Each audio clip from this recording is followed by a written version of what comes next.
Hey guys, tonight we begin with rain tapping softly on the roof. Maybe a cat's curled up nearby.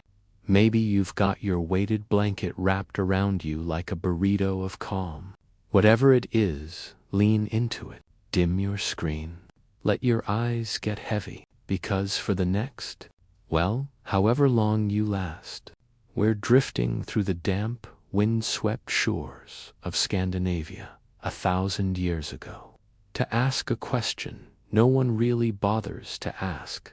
What happened to the children of the Vikings? Not the raiders. Not the ship captains with names like Bloodaxe or Snake and Eye. Not the ones carving runestones or founding dynasties in Dublin and Kiev. No, what about the kids left behind in the longhouse while Dad went off to nick some silver chalices from a Saxon monastery? Or the toddlers who never saw their father again because, well, raiding didn't always end with a triumphant homecoming and a feast. Sometimes it ended with a very wet, very cold North Sea grave. So let's ease into this. No sudden moves.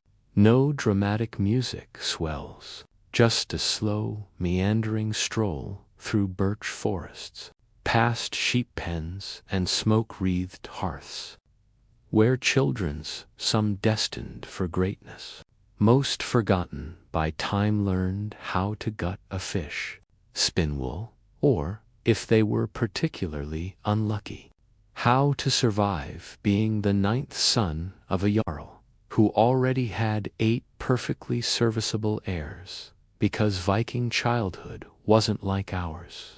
There were no nurseries, no bedtime stories, unless you count sagas about men getting their guts handed to them as lullabies. No compulsory education, no summer camps, just work, survival, and, occasionally, being named after your grandfather because, in Norse tradition, that was how you kept his spirit alive, assuming the spirit didn't mind sharing a toddler's body while it learned to potty outside without freezing its backside off. Let's start at the very beginning. Birth. Now, childbirth in Viking Age Scandinavia, roughly 793 to 1066 CE, if you care about dates, which I assume you don't right now, because you're half asleep already. Was not fun, surprise it never is. But in a world without anesthesia, sterile instruments, or even the concept of germ theory, it was particularly grim.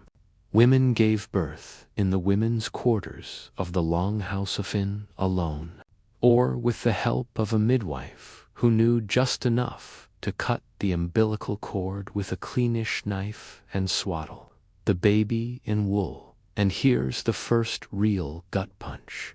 Gently delivered. Up to 30% of infants didn't make it past their first year. Maybe more. Skeletons from Viking-era graves show high rates of infant mortality, tiny bones tucked into corners of burial mounds, sometimes alongside their mothers, who also didn't survive labor. And yet, Viking parents, like all parents, still named their children, still held them, still hoped. Naming was serious business. You didn't just call your kid Bjorn because it sounded cool, though it did. You named him after his dead grandfather, practice called patronymic naming. But more spiritually, it was about continuity. If Grandpa Bjorn had been brave in battle or wise in counsel, maybe little Bjorn would inherit those traits. Or maybe he'd just inherit his bald spot. Either way, you tried. But this is the part that always makes me sigh softly. If the baby was born sickly, or deformed, or just inconvenient, well, the Norse had a custom called, which roughly translates to exposure. Yes, infanticide was legal, common, and socially accepted under certain circumstances, illegitimacy, or disability. Now, before you clutch your blanket in horror, let's be clear, this wasn't unique to Vikings. Romans did it. Greeks did it. Many pre-modern societies did it. It was brutal, yes, but in a subsistence economy, where every mouth meant another person to feed through long, brutal winters, survival sometimes required choices we'd find unthinkable today. And yet, Dan, this is the weird, tender contradiction: Viking graves often contain toys.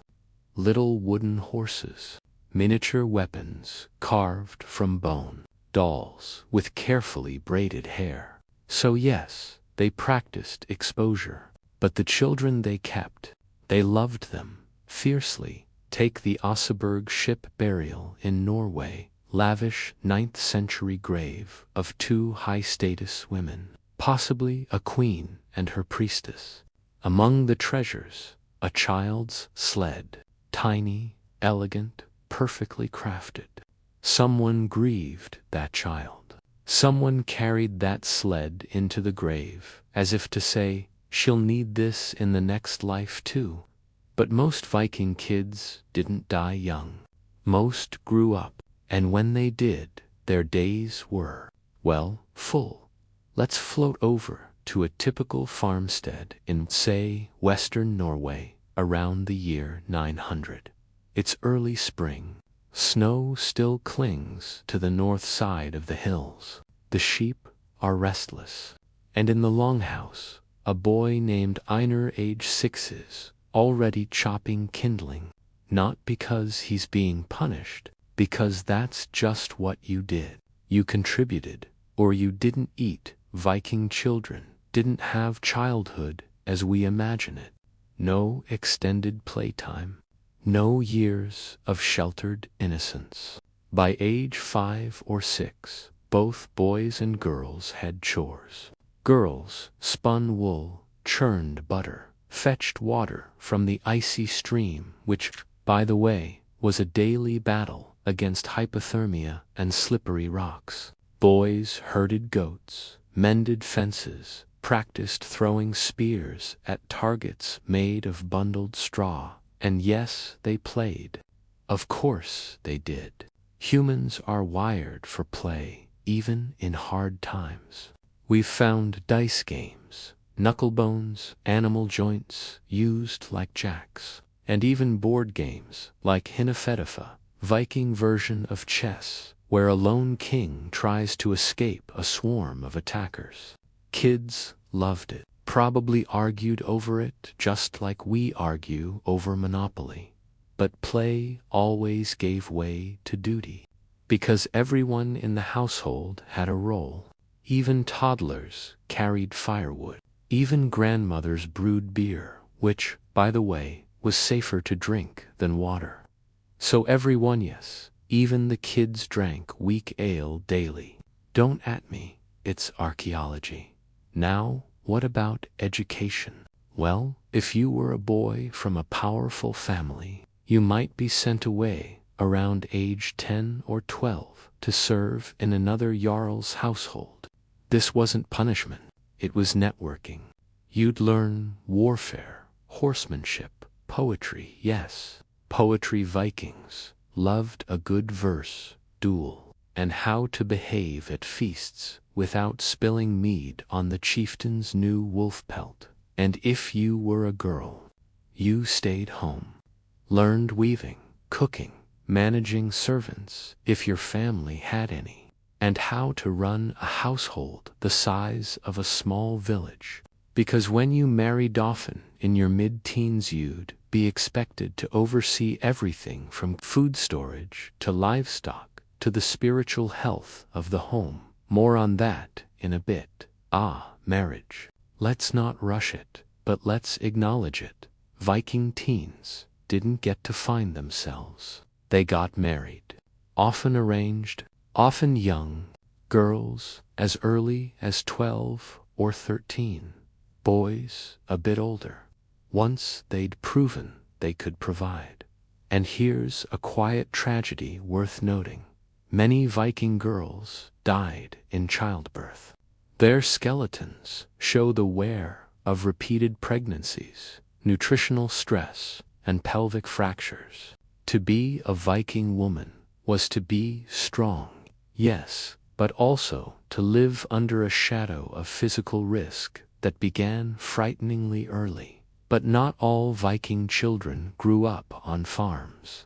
Some were born on the move. Some were born in Dublin or York or Novgorod posts of the Norse diaspora, and their lives, slightly different, more urban, more connected to trade, less sheep, more silver. Take the children of Rollo, the Viking who founded Normandy. He was a raider turned duke, granted land by the French king in exchange for not raiding France anymore. Classic deal. His son, William Longsword, grew up half Norse, half Frankish, spoke both languages, practiced both pagan and Christian rites, awkward, and his grandson, William the Conqueror. Yes, that one. So Viking kids could end up changing the course of European history just by surviving long enough to inherit daddy's sword and daddy's land. But most didn't. Most stayed in Scandinavia, tending fields, raising families, watching the northern lights flicker above the fjords. And what about those born outside of wedlock? Here's a fun twist. Vikings didn't really care about legitimacy, at least not the way medieval Christians later would. Your status came from your father's reputation, not your parents' marriage certificate. If your dad was a respected warrior, you were golden even if your mom was a thrall, a slave. Being born to an enslaved mother, that was rough, because your legal status followed hers. So you'd be born into slavery. Could you rise above it? Sometimes, manumission being freed was possible. A slave who saved her master's life might be granted freedom. A boy who proved himself in battle might be adopted into the family. But it was rare. And let's talk about thralls for a moment, gently, because their children rarely appear in the sagas. They're footnotes, shadows, but they existed. They worked in the fields, ground grain, cleaned the latrines. Their kids probably did the same. No toys for them, no sleds in their graves, just labor until death. But even in that darkness, there are whispers of humanity. Runestones occasionally mention thralls, by name usually when they died alongside their masters in ship burials. Were they sacrificed? Possibly. But some scholars think they went willingly, believing that serving in the afterlife was better than staying behind in a world without their protector. Morbid, yes, but consistent with Norse beliefs about loyalty and fate.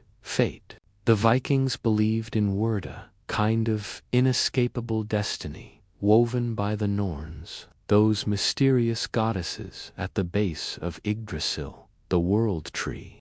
Your life was already written. You just had to live it, bravely, honorably, without whining. So Viking children were raised to accept hardship, to endure, to never show weaknesses. Crying was tolerated in toddlers, frowned upon in older kids. Stoicism was the ideal, but they weren't robots. Sagas mention fathers teaching sons to swim, mothers singing lullabies, though we don't know the words, grandfathers telling stories by the fire. There was warmth, there was love. It just wasn't wrapped in cotton candy. And here's a strange, almost poetic detail. Viking children often had foster siblings, not because they were orphans but because noble families exchanged kids as a form of alliance building. You'd send your son to live with your ally's family for a few years. He'd grow up with their kids. It was like a very high-stakes playdate that lasted a decade. Sometimes it worked beautifully. Bonds formed that lasted a lifetime. Other times, well, sometimes foster brothers ended up killing each other in blood feuds. Because family ties in Norse society were strong, but so was the duty to avenge a wrong. Loyalty could fracture in an instant. Now, let's ease into the spiritual side of things. Viking kids didn't go to Sunday school, but they did grow up steeped in myth. They knew Thor's goats could be slaughtered and resurrected each day. Kids probably tried this with their own goats. It never worked. They heard about Odin sacrificing an eye for wisdom. Parents used this to encourage reading, kidding mostly, and importantly girls. These were women who traveled from farm to farm, reading the future in bones or dreams. Some scholars think young girls were trained in these arts, that shamanic knowledge was passed down mother to daughter. So while boys learned to swing axes, girls might learn to read The Flight of Ravens. Christianity arrived in Scandinavia around the 10th century. Slowly at first, and with it came new ideas about childhood, innocence, the soul. Suddenly, exposing a baby wasn't just practically, was sinful. Monks wrote scolding letters about pagan customs. Churches rose where Hof's pagan temples once stood, and Viking children, they adapted. Some grew up praying to Christ and Thor simultaneously. Wore crosses and Thor's hammer amulets on the same necklace, because why not hedge your bets? By the 11th century, the Viking age was fading. Kings converted. Laws changed. Slavery declined. Childhood began to look more like what we'd recognize, softer, more protected. But for those born in the height of the longship era, they lived hard, worked young, loved quietly, and if they survived to adulthood, which, statistically, many did, they carried their culture forward, one generation at a time. So, the next time you see a Viking in a movie, all braids and battle cries, remember, somewhere behind him, in a smoky is a kid trying not to burn the porridge, and maybe that's the real legacy, not the raids, not the runes, but the ordinary, uncelebrated act of raising children in a world that gave you no guarantees. Let's float now to another Norse child. This one born not on a farm, but on a ship somewhere in the North Atlantic. Let's drift now gently, without haste across the gray-green expanse of the North Atlantic. The wind howls, but not too loudly. The waves roll, but not too high. And there, rocking in the belly of a sturdy Norse cargo ship built for ocean crossings, is a woman named Thoron, clutching a newborn wrapped in sealskin and wool. It's around the year 985 CE. The child, a girl, has no name yet. In Norse custom, you waited a few days before naming a baby. Gave fate a chance to decide if it was worth the effort. Harsh, maybe. Practical, absolutely. Because out here, in the middle of nowhere, between Iceland and a rumored land even farther west, green, icy, unknown survival wasn't guaranteed. Not for adults.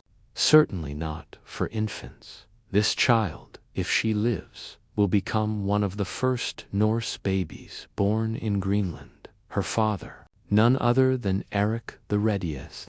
That Eric, the one with the temper so bad he got banished from Iceland for killing a few too many neighbors during arguments that probably started over sheep.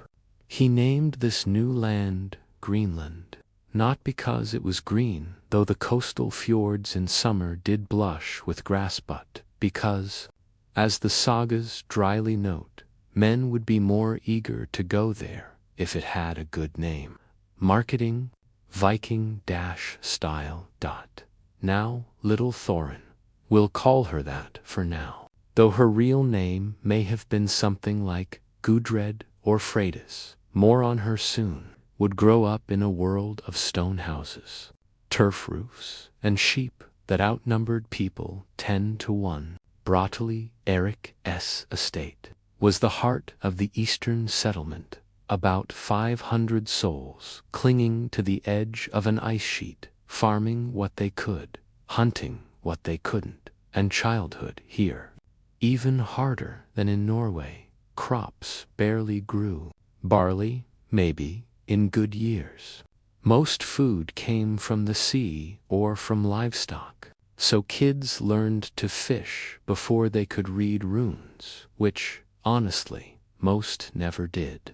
They helped butcher seals, skinned foxes, collected eider down from nests soft, warm, and worth its weight in silver to traders. But here's the quiet miracle.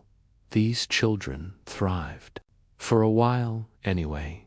Archaeological digs at Norse farm sites in Greenland show children's shoes carefully stitched from sealskin, spindle whorls small enough for young hands, even a child's wooden toy boat carved with the same care as the great longships. Someone took time, someone cared, and let's talk about Eric the Red's own kids, because they're a case study in how Viking parenting could produce both saints and sociopaths. Eric had at least 3 children, Leif, Thorvald, and Freydis. Leif Erikson, yes, the one who probably beat Columbus to North America by 500 years, was the golden child, thoughtful, curious, converted to Christianity during a trip to Norway, and tried, gently, to bring the faith back to Greenland.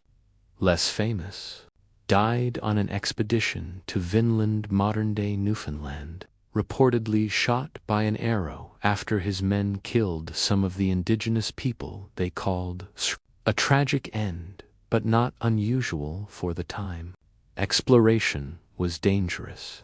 Diplomacy wasn't really the Norse strong suit. Then there's Freydis, Eric's daughter. Freydis, if you've never heard of her, buckle in though, not too tightly, because we're going for calm, not adrenaline. But Freydis, she's the kind of person who makes you wonder if the sagas were written by someone who really didn't like women who refused to stay quiet. According to the saga of the Greenlanders, Freydis joined an expedition to Vinland around the year 1000. She was pregnant at the time because, why not? And when her crew got into a fight with another Norse group, yes, they fought each other more often than the locals. She allegedly took matters into her own hands, the story goes. Her male companions fled in terror. Freydis, heavily pregnant, picked up a sword, bared her breast, and slapped it with the flat of the blade, a Norse insult so profound it supposedly scared the enemy away. Did it happen? Probably not exactly like that. Sagas blend fact, legend, and moral lessons. But the core idea, Freydis was formidable, unconventional, and, in the eyes of later Christian scribes, deeply problematic. In another version, the saga of Eric the Red, she's even worse. There, she tricks her business partners, murders 5 women with an axe, and forces her husband to cover it up. She's portrayed as greedy, ruthless, and devoid of feminine virtue. But here's the thing, she wasn't punished. Not really. She returned to Greenland, lived out her life in wealth and relative peace, which suggests that, whatever she actually did, she had power. And in a society where women could own property, initiate divorce, and appear in legal assemblies, that power might have been tolerated. So what happened to Freydis as a child? We don't know. But she must have been raised to be bold, to speak her mind, to expect more than just spinning wool in the corner. And that brings us to education, not formal schooling, but the kind of learning that happened around the fire. Viking children absorbed history through stories, the Eddas, the sagas, tales of gods and heroes, and those stories shaped them. Leif Erikson heard about lands to the west from a merchant named Bjarni Herjolfsson, who'd been blown off course and glimpsed unknown shores. Leif didn't just shrug and go back to sheep herding. He bought Bjarni's ship, gathered a crew, went looking. That's the kind of initiative you don't get from passive upbringing. You get that from a culture that valued curiosity in children. But not all Viking expeditions were about exploration. Some were about survival. Let's shift now slowly, like turning a page in a water-damaged manuscript to Ireland. By the 9th century, Norse settlers weren't just raiding Dublin. They were building it. And their children. They became something new. Hiberno-Norse, half Irish. They spoke both languages, wore brooches that blended Celtic knotwork with Norse animal styles, traded walrus ivory for Irish salt. And they grew up in a world where their grandparents might have burned monasteries, but they themselves were baptized in stone churches. Take the children of Ivar, the boneless, assuming he actually existed, which is debatable, but let's play along. Ivar, one of the leaders of the great heathen army that invaded England in 865, supposedly couldn't walk due to a congenital condition, osteogenesis imperfecta, maybe, but his mind, sharp, his strategies, ruthless. His sons, if he had any, would been raised in York, a Viking kingdom carved out of Anglo-Saxon England. They'd have learned to write in runes and Latin, to ride horses like the English, but fight with Norse axes, to navigate a world where your enemies today might be your allies tomorrow. And if they were girls, they might have married Irish princes or Norse jarls, or even, in rare cases, become abbesses, like the mysterious lady of the House of the Two Crosses, a high-status woman buried in Dublin with both a Thor's hammer and a Christian cross. Her children, probably never mentioned, but they existed, and they carried two worlds in their blood. Now, let's talk about something quieter, more intimate. What did Viking children do when they were sick? No antibiotics, no pediatrician, but they had remedies. Archaeobotany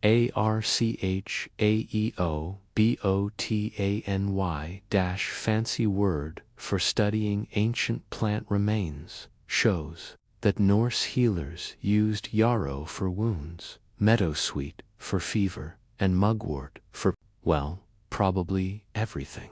Because medieval medicine loved mugwort. Mothers likely sang healing chants, rubbed sore bellies with sheep fat, pressed cool stones to foreheads during fevers, and when nothing worked, they buried their children with care in Birka, a major trading town in Sweden. A child's grave was found with a complete miniature set of blacksmith tools, hammer, anvil, too small for adult use. Was the child training to be a smith, or was this a symbolic offering so he could work in the afterlife? We'll never know. But someone thought he deserved tools, not just toys, tools. That's respect. And what about play? We've mentioned toys, but let's linger. a wooden doll found in a Norwegian bog, dated to the 10th century, has carefully carved facial features and holes for hair likely once strung with wool or linen. It's not fancy, but it's tender. Someone made this for a child who missed their mother while she was out milking cows. Then there's the famous Louis chessman carved in Norway around 1150. Technically post-Viking age, but very much in the Norse tradition. Among them, a single warder, rook, biting his shield, and for berserkers in a frenzy, but also children's game pieces, smaller, simpler, used in practice sets because before you played for glory, you played to learn. Now, let's consider the emotional landscape. Viking society wasn't big on expressing grief publicly, at least not for long. You mourned, then you moved on, duty called, but private grief, that was different. A rune stone in Sweden, erected by a man named Gestin, reads simply, Gestin raised this stone in memory of his son. He died in the West. No grand boasts, no listing of deeds, just lost that son. Probably part of a trading or raiding party that never came home. Maybe he died in England, or Francia, or drowned in a storm. His father didn't care about the how, only the fact, and that fact would have been known to his siblings, who grew up with an empty space at the table, a bed that stayed unmade, a name spoken less and less over time. But here's a gentler note. Inheritance. Viking law, particularly in places like Iceland, was surprisingly fair to children. Daughters could inherit land if there were no sons. Illegitimate children could claim support from their fathers. And wills, though oral, were taken seriously. So even if your dad died on a raid, you weren't automatically destitute. The community had rules, protections, not perfect, but present. And what of orphans? Well, kin took them in. Aunts, uncles, grandparents. Failing that, you were never truly alone. Not if you had blood ties, but if you had none. Then you became a thrall, or a servant, or you vanished into the margins. History rarely records those children. Still, we can imagine them. The boy who cleaned fish at the dock in Hiddeby, dreaming of sailing away. The girl who wove tapestries in a chieftain's hall, stitching her secret hopes into the borders. The toddler who followed the sheep into the hills and never came back, lost to fog, or wolf, or simply time. They were there, and now. Let's ease toward the edge of the map, again this time to the east, because while we've talked about Greenland and Ireland, the Norse also went deep into Russia, down the Dnieper River, to Kiev, to Constantinople, and their children. They became something else entirely. The Rus, Norse traders and warriors who settled among Slavic tribes, married local women, adopted Slavic names, converted to Orthodox Christianity. Their kids spoke Old East Slavic with a Norse lilt, wore silk from Byzantium, drank mead from silver cups stamped with Greek crosses. One of them was Vladimir the Great, Grand Prince of Kiev. His father, Sviatoslav, was a hardcore pagan who reportedly said, I despise comfort. I live by my horse. But Vladimir, he chose Christianity, not out of piety, but politics.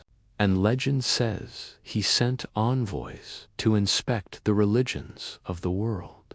When they reported back on the beauty of the Hagia Sophia in Constantinople, how the light fell through the windows, how the chanters sang, he said, we no longer knew whether we were in heaven or on earth.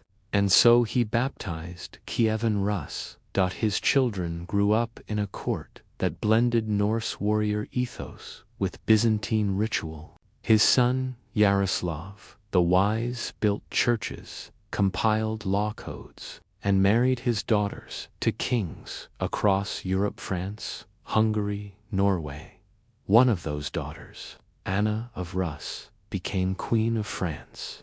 She signed documents with her own name, a rare thing for a woman in 11th century Europe, her seal, a mix of Slavic and Norse motifs. She was, in every sense, a child of the Viking diaspora. But would she have called herself a Viking? Probably not. By her time, the word meant pirate, and she was a queen, so the Viking children, they didn't stay Vikings. They became something new. And maybe that was the point, because the Norse weren't trying to preserve a pure bloodline.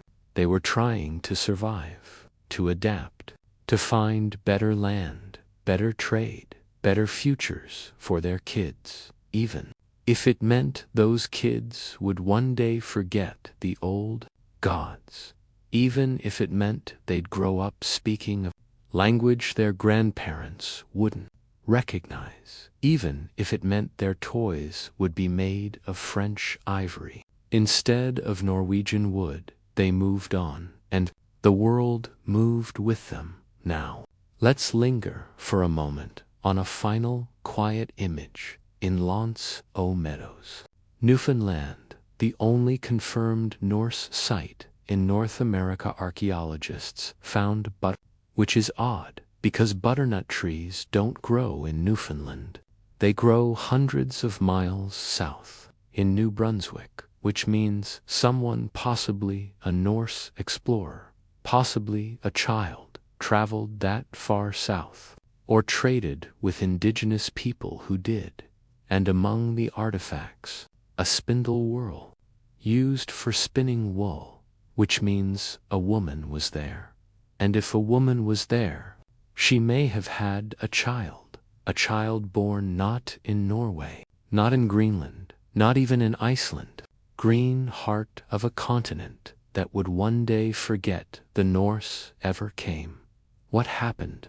We don't know, but for a little while, on the edge of the world, a Viking child breathed the same air as caribou and Micmac hunters and ancient pines, and then silence. The Norse left. The settlement was abandoned. The grass grew over the hearths, but the spindle whorl remains small, unassuming, proof that someone once tried to make a home even. Here, let's float now to a child who never left Scandinavia. A boy born not to a jarl, not to an explorer, but to a farmer in a valley so remote, no saga ever mentioned it. Let's settle now into a quieter corner of Norway, somewhere inland, far from the fjords, where the mountains rise like old gods, hunched over the land. It's the 10th century. No long ships here.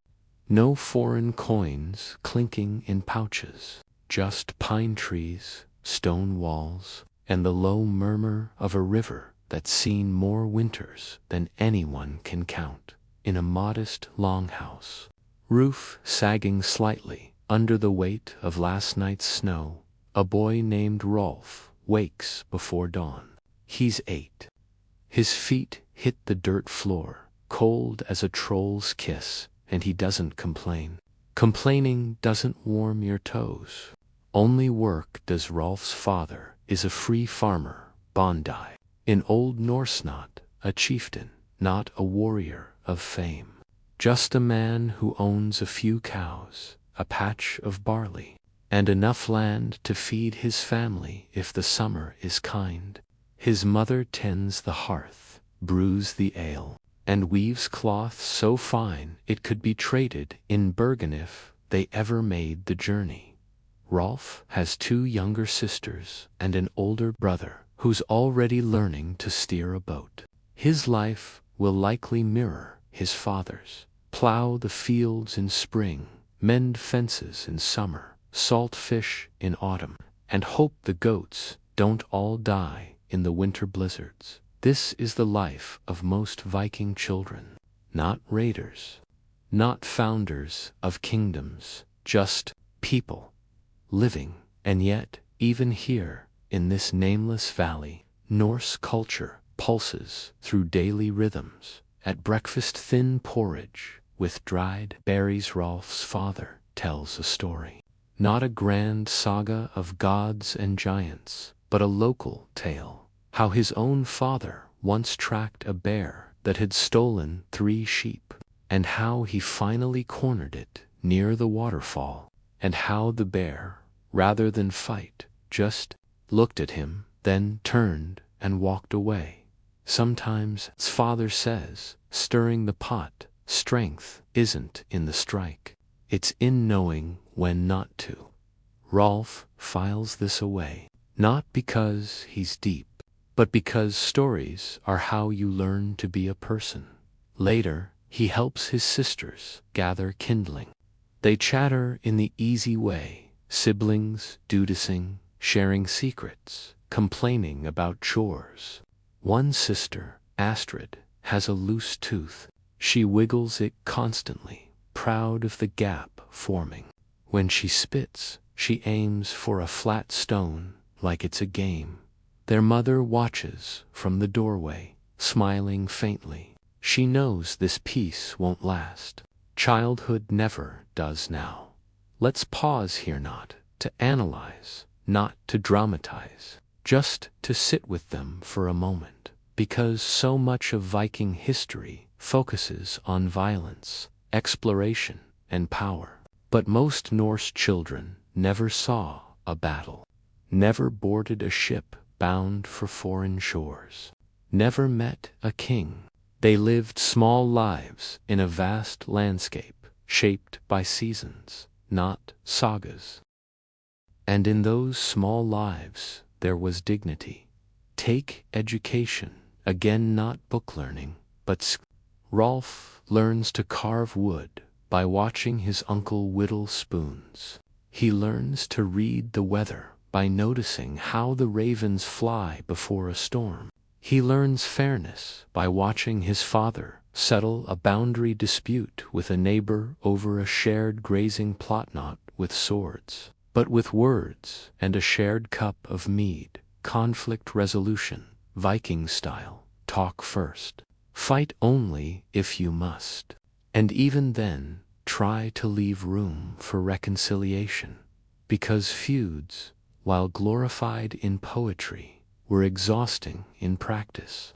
Losing a son to a blood feud meant losing a future worker, protector, heir. Most families preferred peace, but peace required structure, and Norse society had it. The Thingor Wing was the local assembly where free men and sometimes women gathered to settle disputes, pass laws, and make decisions. Children didn't speak at the thing, but they attended, sat on the edges, watched, learned how justice worked not from priests or kings, but from neighbors. Rolf would have seen a man fined for stealing a cow, another praised for rescuing a neighbor's child from a frozen pond, a woman divorcing her husband by publicly declaring it in front of witnesses and reclaiming her dowry. All of it normal, expected. Now, what about religion in daily life? By Rolf's time, Christianity is creeping in. Missionaries arrive with books and crosses. Some chieftains convert for trade advantages. Others cling stubbornly to Odin and Thor. Rolf's family, they hedged their bets. Over the door hangs a small Thor's hammer, amulet carved from bone, worn smooth by touch. In the barn, an old stone bears a faint cross scratched into it, left by a passing monk who once sheltered there during a storm. No one talks about it, but no one removes it either. And Rolf, he prays to Thor before thunderstorms. Who wouldn't? But he also listens, wide-eyed, when a trader tells him about the white Christ who rose from the dead. It's not contradiction, it's pragmatism. When your world is ruled by forces you can't control, frost, famine, fever, you collect protective powers like charms. Now, let's consider play again, but this time, the emotional function of it. Archaeologists often find mistake toys, wooden swords split down the middle, dolls with uneven eyes, game pieces too rough to roll properly. These weren't made by master craftsmen.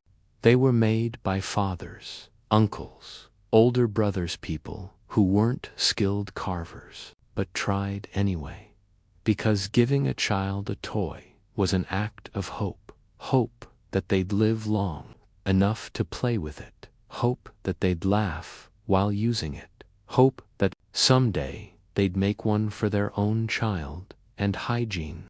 Let's not romanticize. Viking kids weren't clean by modern standards. But they weren't filthy either.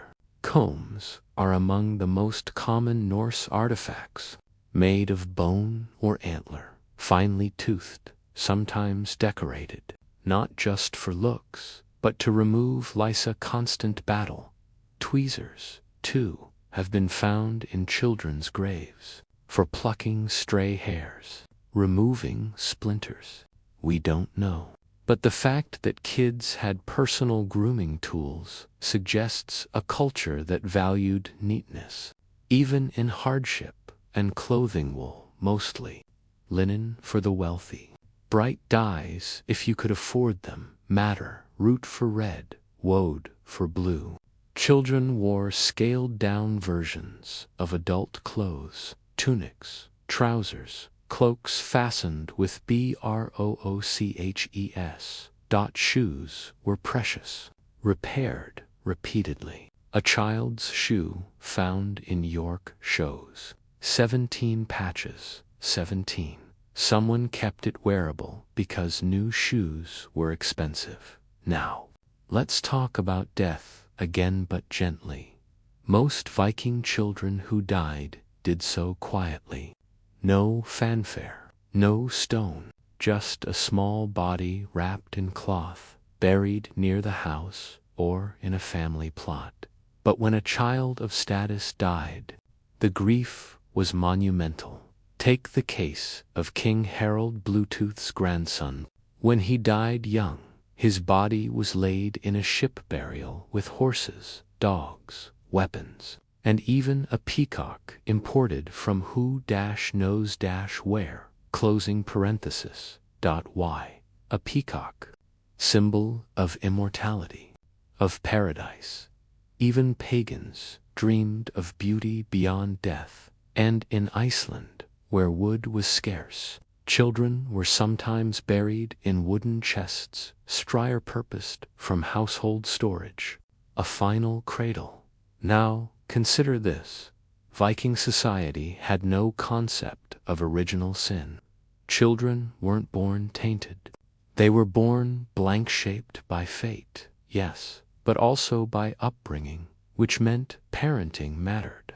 A collection of Old Norse poems attributed to Odin includes advice like, "Do not let your son be overconfident, though you wish him brave, for joy in the hall will soon turn to sorrow if the boy is too bold." It's parenting advice, really.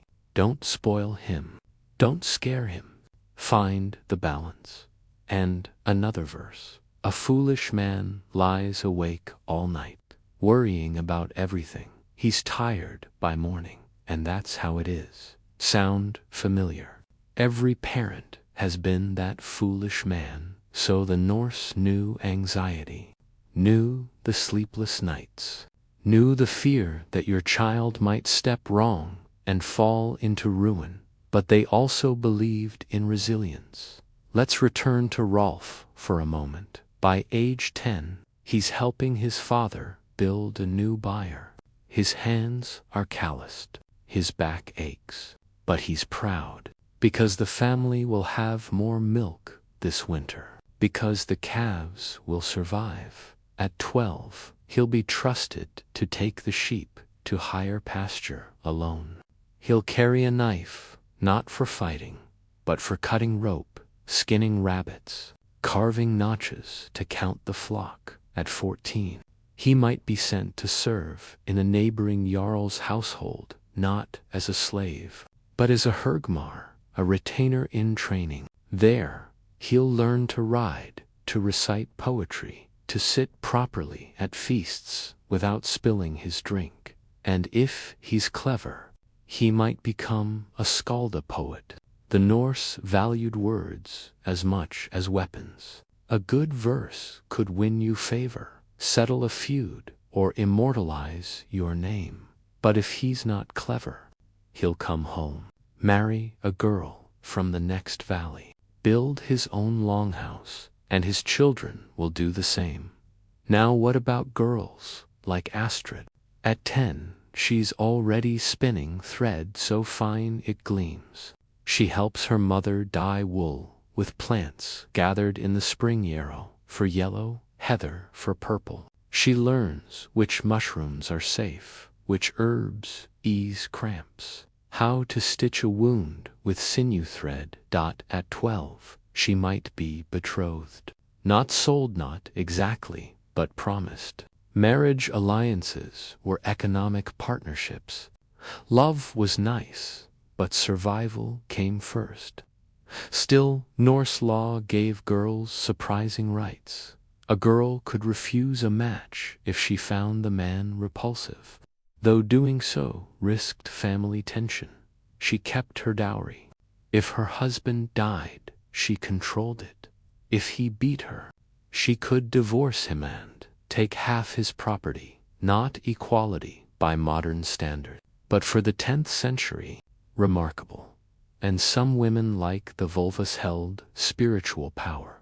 Imagine Astrid, older now, sitting by the fire with her younger siblings, telling them how the stars are the sparks from Muspelheim, the realm of fire, how the moon is chased by a wolf, how one day all things will end in Ragnarok, but new life will rise from the sea. She's not just entertaining, she's teaching cosmology. Through story. Now, let's drift to a different kind of Viking child, one born not to farmers, but to traders in Hedeby, on the Jutland Peninsula. A boy named Sigurd grows up in a house filled with smells: smoked fish, beeswax, Baltic amber, Frankish wine. His father sails to Novgorod in summer, to York in autumn. Sigurd doesn't herd sheep.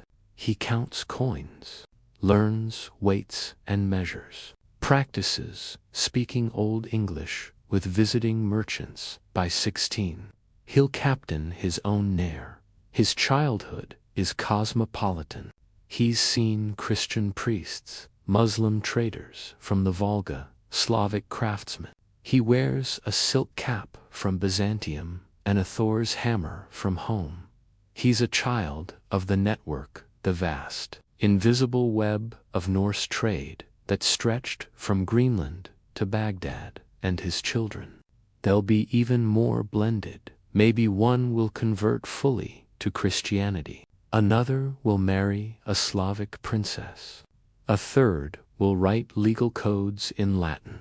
The Viking age ends not with a bang, but with assimilation, and the children lead the way because they're adaptable, because they don't cling to purity, because survival means change. Now, let's consider one last thing: legacy. Most Viking children left no names, no sagas, but they left descendants. Millions of people today carry Norse DNA, not just in Scandinavia, but in Ireland, Scotland, Ukraine, Russia, even the Mediterranean. That farmer's son Rolf, his bloodline may run through a modern Norwegian fisherman. That girl in Greenland, Her genes might be in an Inuit community that intermarried with the Norse before they vanished, the child in Vinland.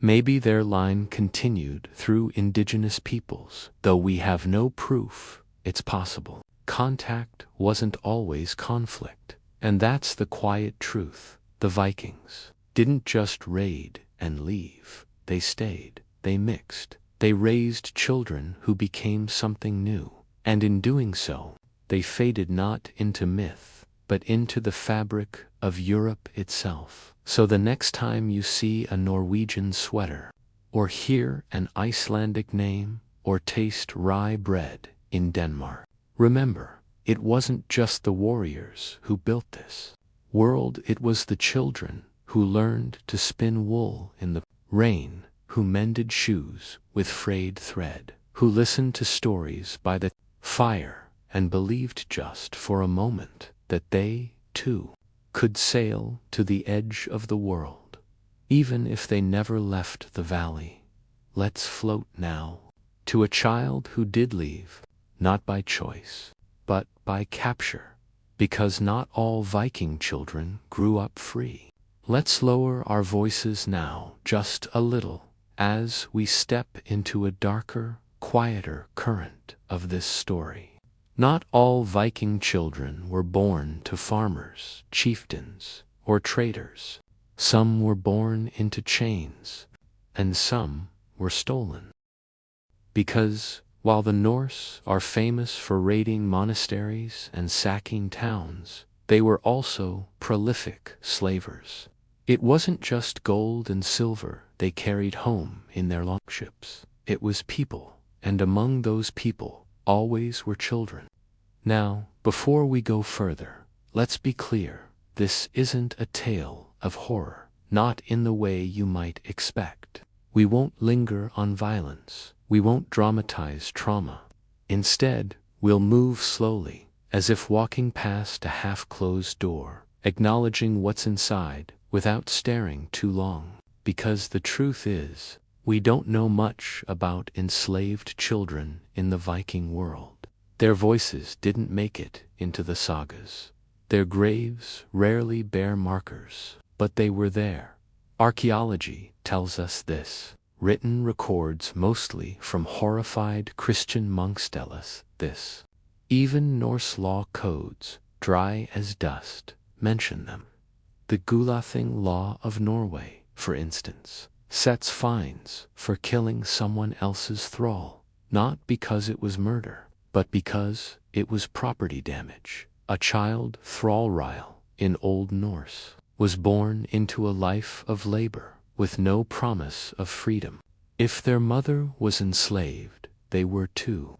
It didn't matter who their father was. Status flowed through the mother like water down a cold stone. And yet, and this is the quiet, complicated part, life as a thrall wasn't always what we imagine.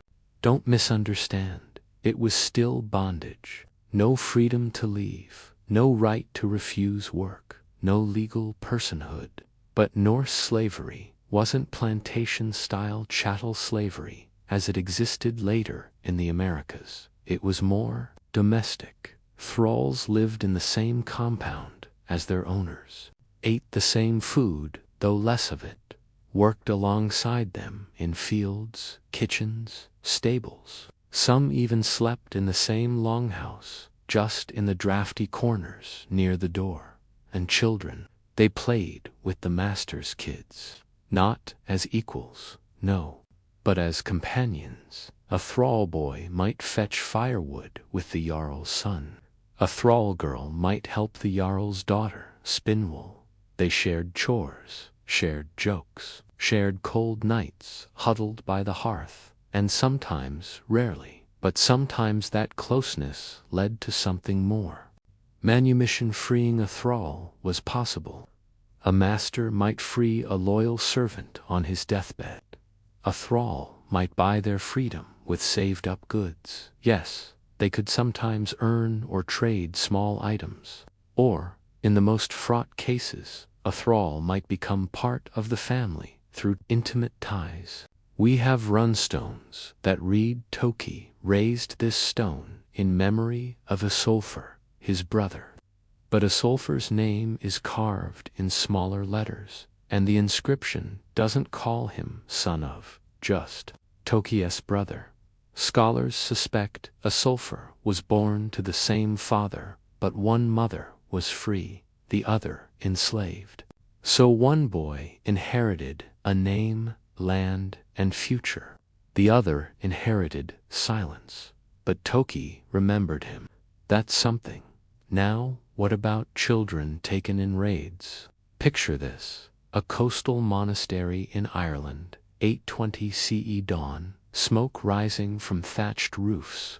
The monks are chanting matins when the first longship appears on the horizon. By midday, the silver is gone, the relics are looted, and a dozen children orphans from the monastery school or local villagers stand bound on the beach, waiting to be loaded onto the ship. Among them, a boy named Coleman, 10 years old, red-haired, speaks only Irish, knows the Psalms by heart. What happens to him? If he's lucky, he's sold at a market in Hiddeby or Dublin, bought by a Norse family who need extra hands. He learns Old Norse, forgets some of his prayers, learns to gutfish. If he's unlucky, he's kept as a personal servant on the ship that took him forever, a foreigner. Always the Irish boy, never trusted, never fully seen. But here's a strange twist. Some of these children rose because Norse culture valued ability over origins. Sometimes, a clever, strong-willed thrall child could become indispensable, trusted to manage stores, to translate, to care for the master's own children. And when that master died, sometimes, in his will, he'd free them. There's a story in the Laxdila saga about a thrall woman named Melkorka. She's bought in Ireland, silent and proud, refusing to speak. Her owner assumes she's dumb. But years later, his son hears her whispering Irish lullabies to her own child and realizes she's actually an Irish princess captured in a raid. Is it true? Probably not. But the fact that the saga includes it tells us something. The idea of hidden nobility in thralls was compelling, because it happened often enough to be plausible now. Consider the emotional toll. A child torn from home doesn't just lose family.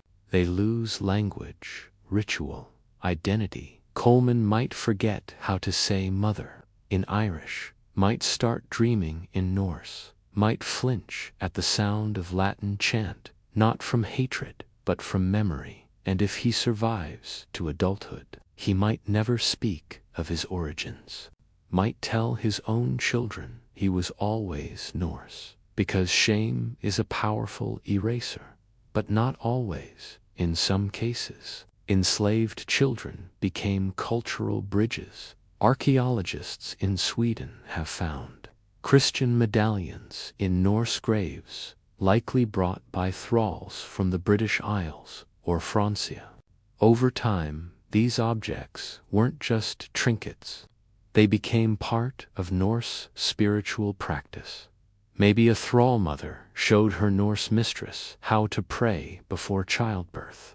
Maybe a thrall boy taught the Jarl's son a Frankish song, invisible threads of exchange.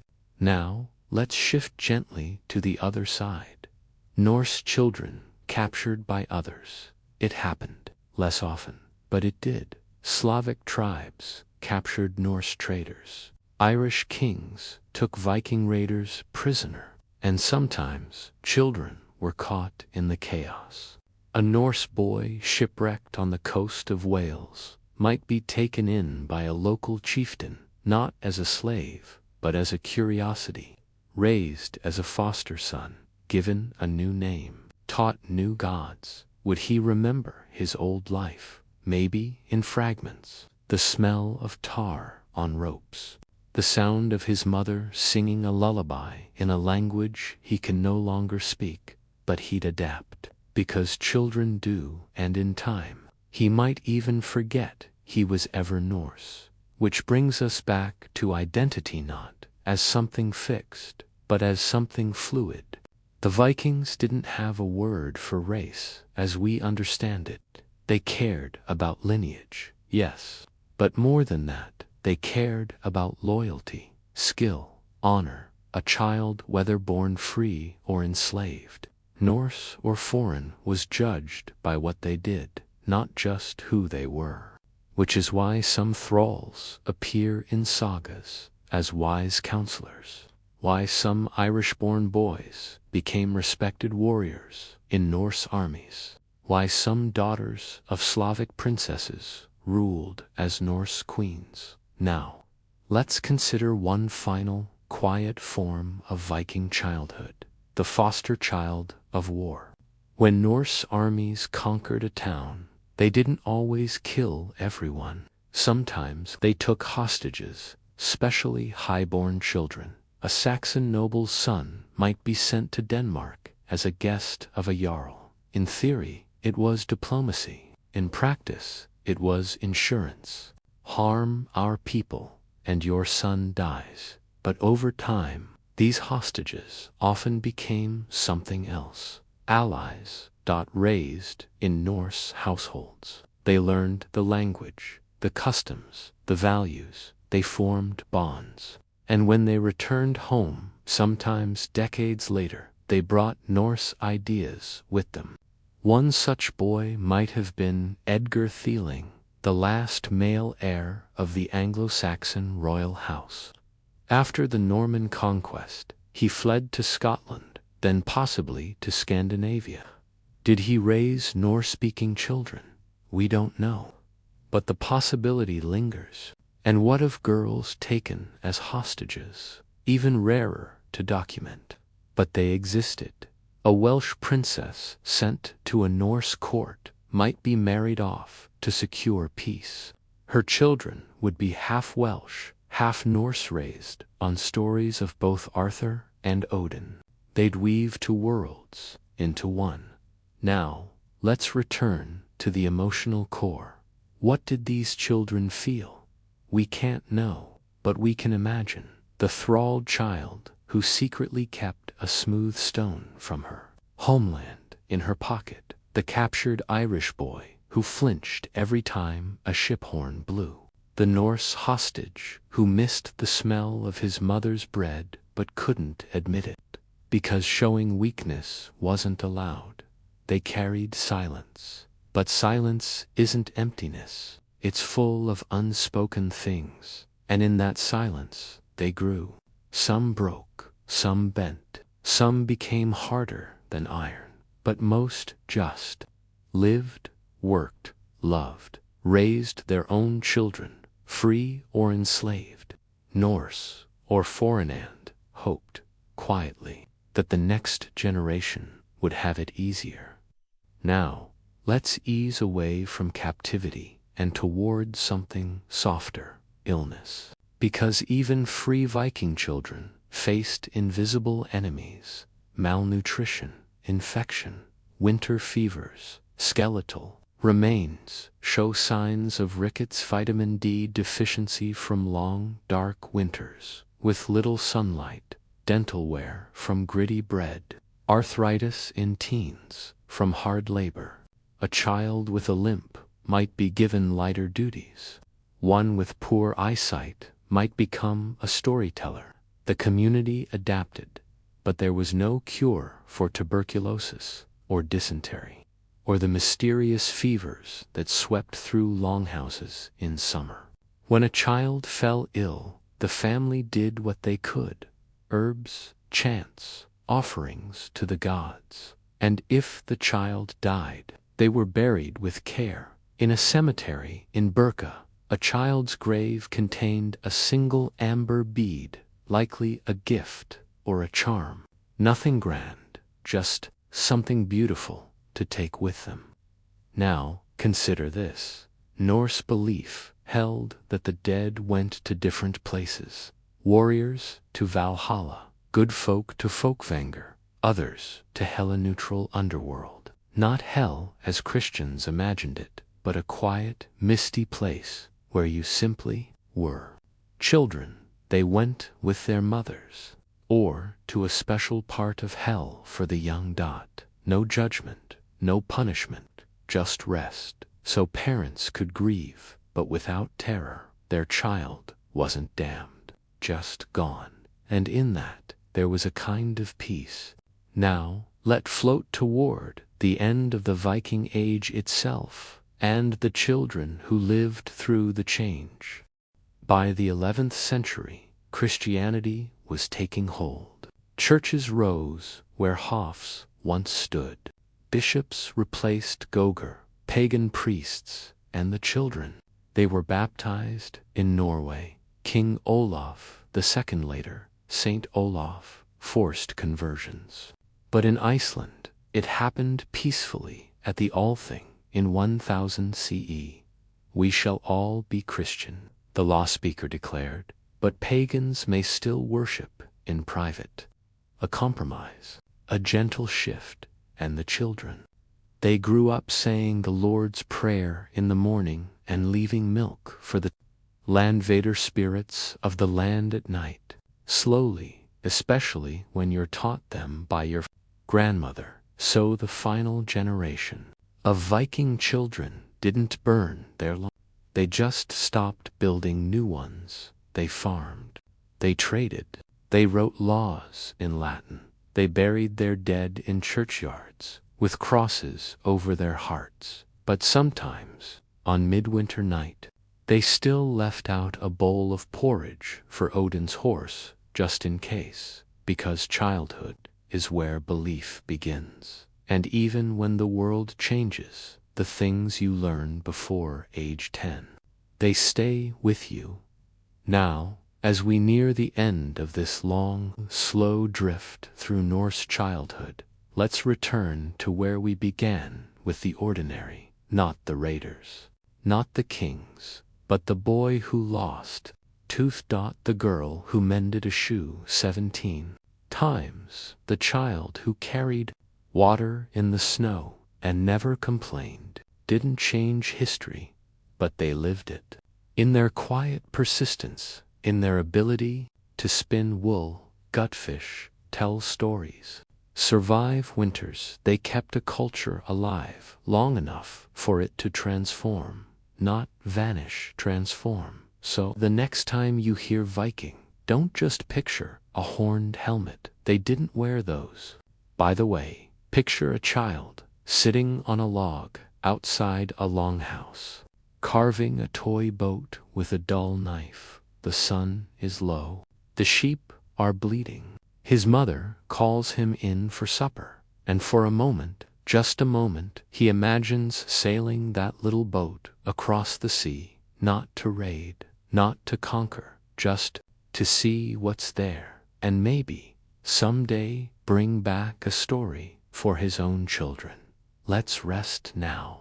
The fire's low, the wind's quiet, and somewhere 1,000 years ago, a Viking child is finally falling asleep. Let's ease in now, past the crackle of the dying fire, past the soft sigh of someone turning in their sleep, to the lingering quiet that follows a long story. Because even though we've wandered through fjords, longhouses, slave markets, and distant shores, there's still a little more to say. Not more drama, not more names or dates, just a few final thoughts, drifting like wood smoke into the night, because childhood, even in the Viking Age, wasn't just about survival. It was also quietly, persistently, about wonder. Yes. Even then, imagine a winter evening in a Norse settlement in Iceland. The wind howls outside, rattling the turf walls. Inside, the air is thick with the smell of mutton stew and damp wool. The youngest child barely forepresses her nose against a thin sheet of polished horn set into the wall. It's the closest thing to a window they have. Through it, she sees stars, not just dots of light, but the great swirling river of the Milky Way. Vetrofeimer S Road, some call it the path of the winter elves. Her grandmother once told her that if you listen very carefully on still nights, you can hear the gods walking there. The girl doesn't hear anything, but she watches, and in that watching, she feels small and safe, because the sky is vast, but the longhouse is warm. That's the paradox of Viking childhood. It was harsh, yes, but it wasn't joyless. We've talked about work, about early responsibilities, about the ever-present shadow of death, but we haven't lingered enough on the moments in between, the pauses, the breaths, the tiny rebellions against routine that belong to children in every age.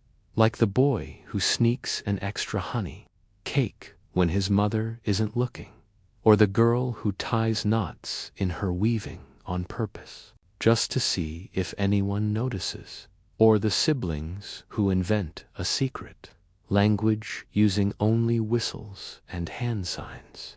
These things leave no trace in the archaeological record. No runstones commemorate them, but they happened because children are children, whether in 900 CE or 20 to 5, they test boundaries, they daydream. They find magic in ordinary things, and the Norse world, for all its pragmatism, had room for magic, not just the grand, bloody magic of seer sorcery, or the cosmic myths of Yggdrasilba, enchantments of daily life, a smooth stone that brings luck, a bird that appears before a storm, dream that feels like a message. Children were taught to notice these things, not as superstition, but as literacy, reading the world like a text written in wind, water, and wool. Now, let's consider rhythm. Viking life moved with the seasons, and children learned that rhythm early. In spring, lambing, the first green shoots; repairing boats in summer, planting, fishing, trading, maybe even a raid if you were that kind of family. In autumn, harvesting, salting, weaving, preparing.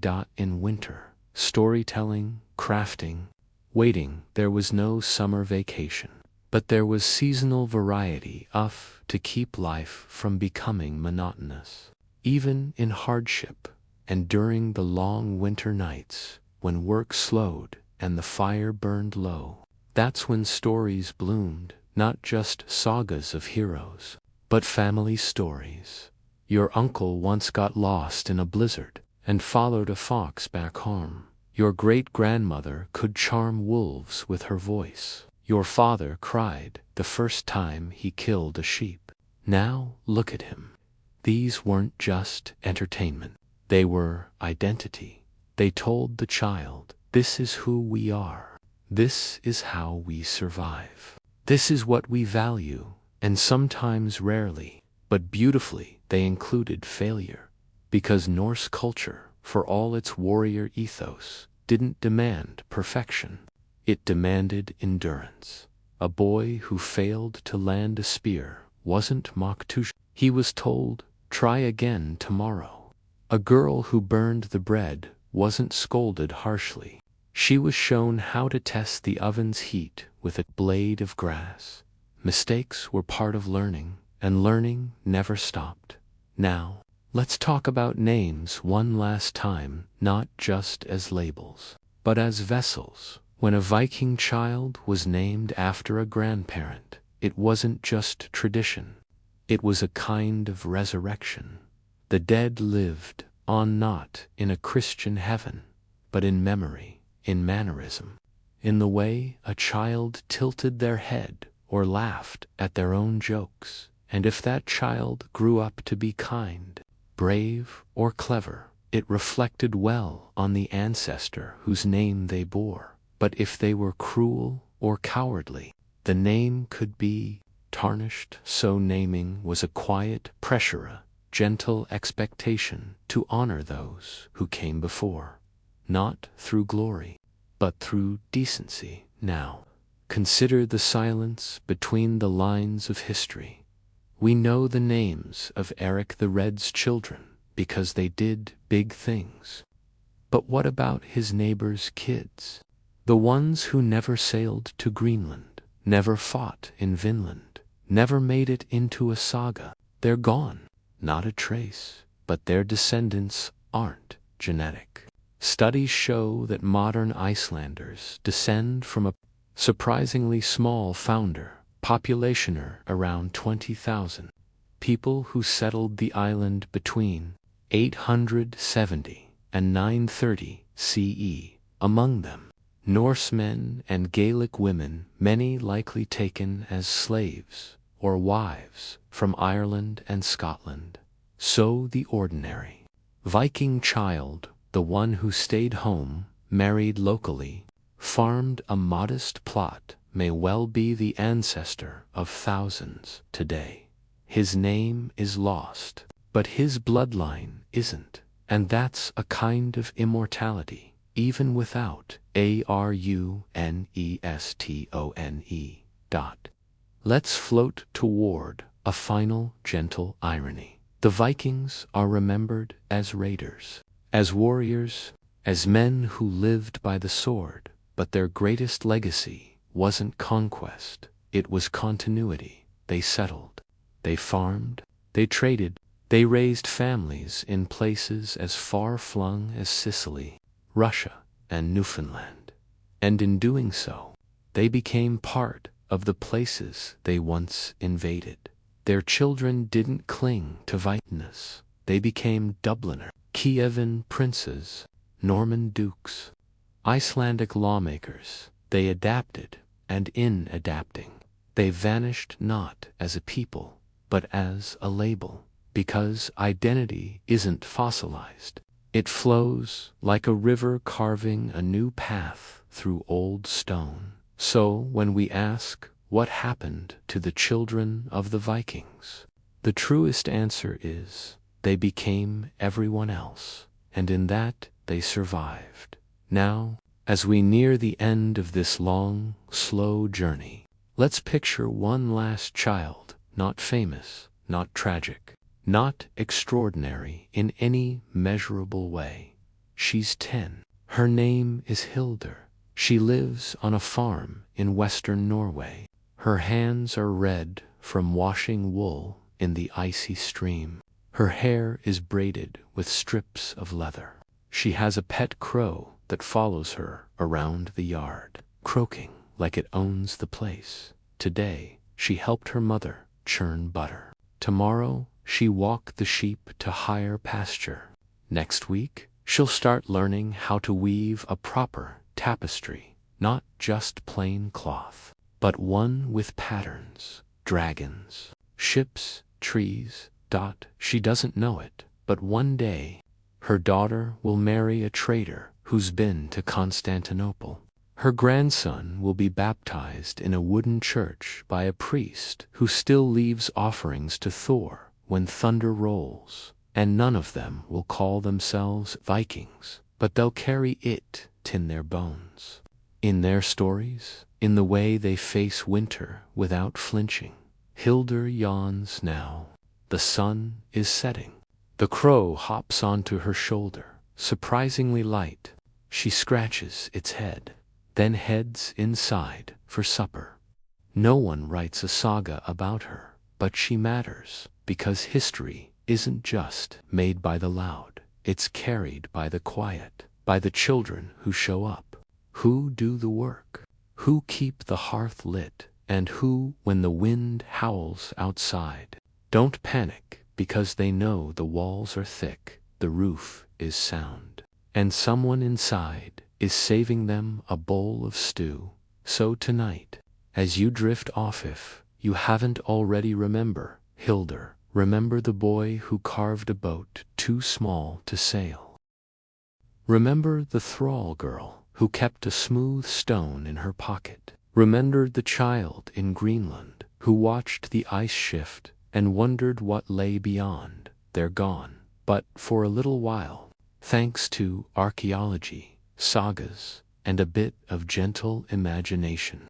They're here again, not to thrill you, just to remind you that even in the hardest times, children find ways to be children, and that, perhaps, is the most Viking thing of all. Now, let the room grow quiet, let your breathing slow, and if you wake in the night, don't worry somewhere 1,000 years ago.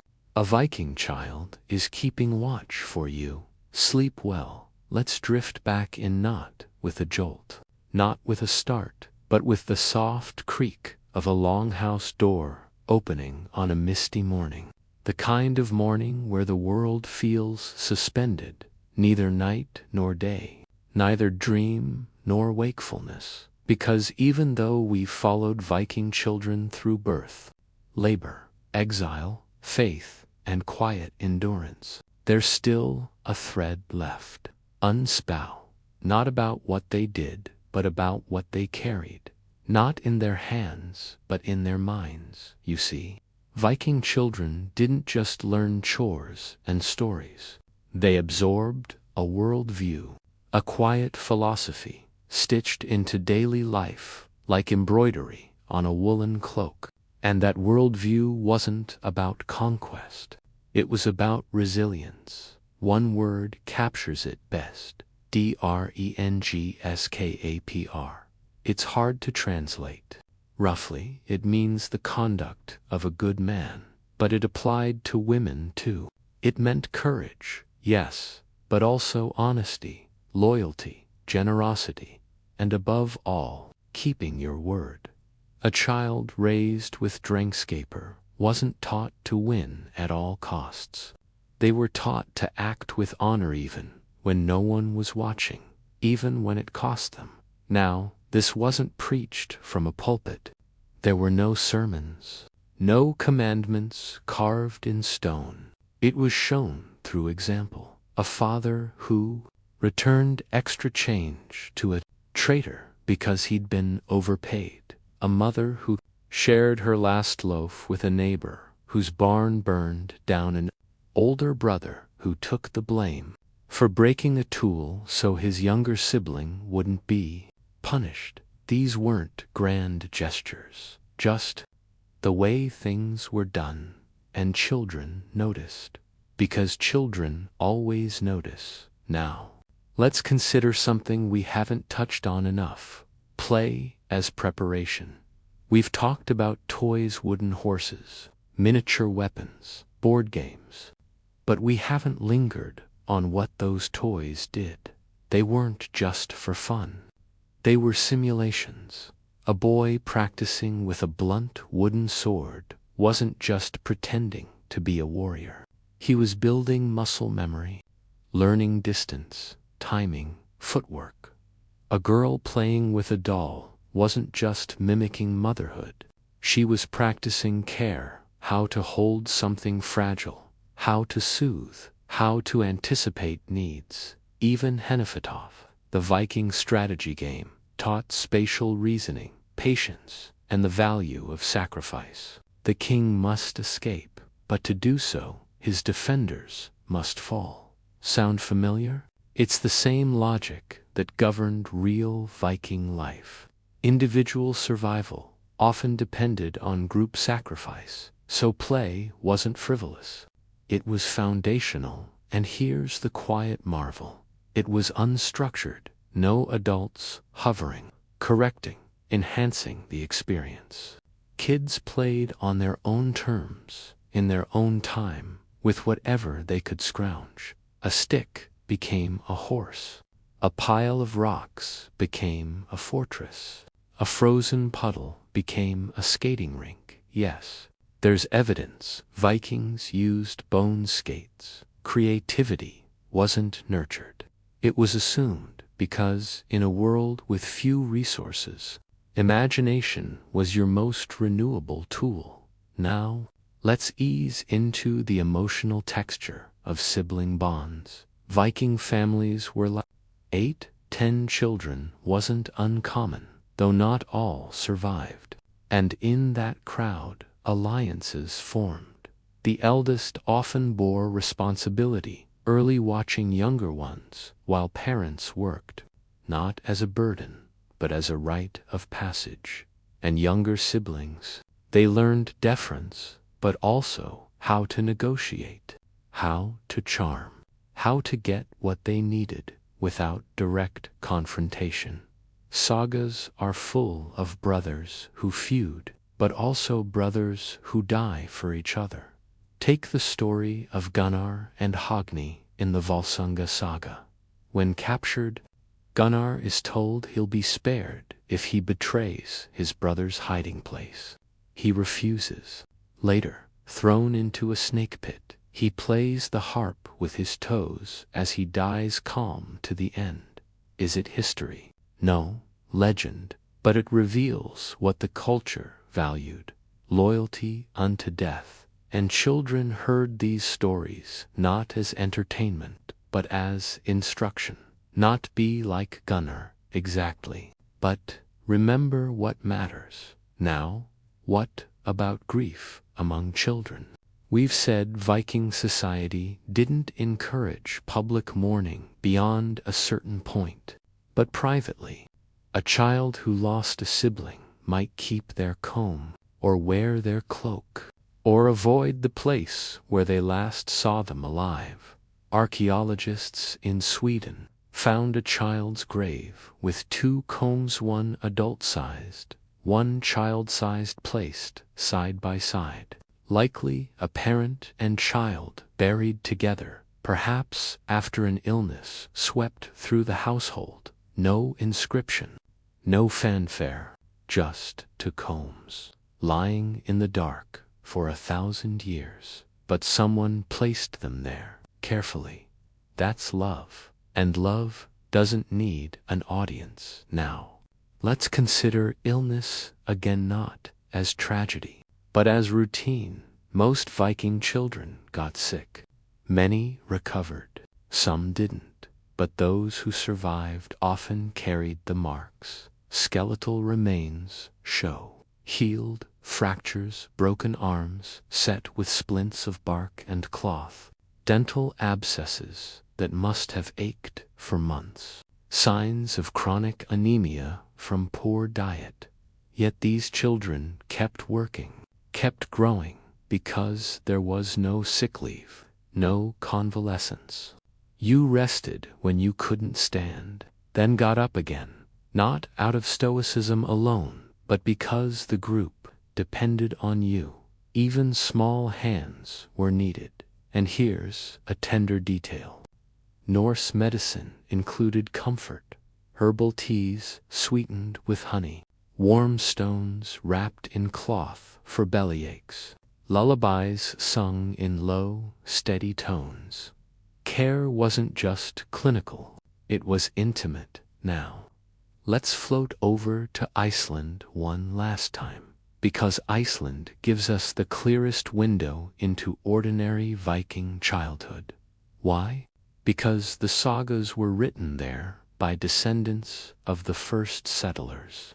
And while they focus on feuds and heroes, they're filled with domestic details. In Egil's saga, the young Egil, future poet-warrior, gets into a fight with a playmate over a ball game.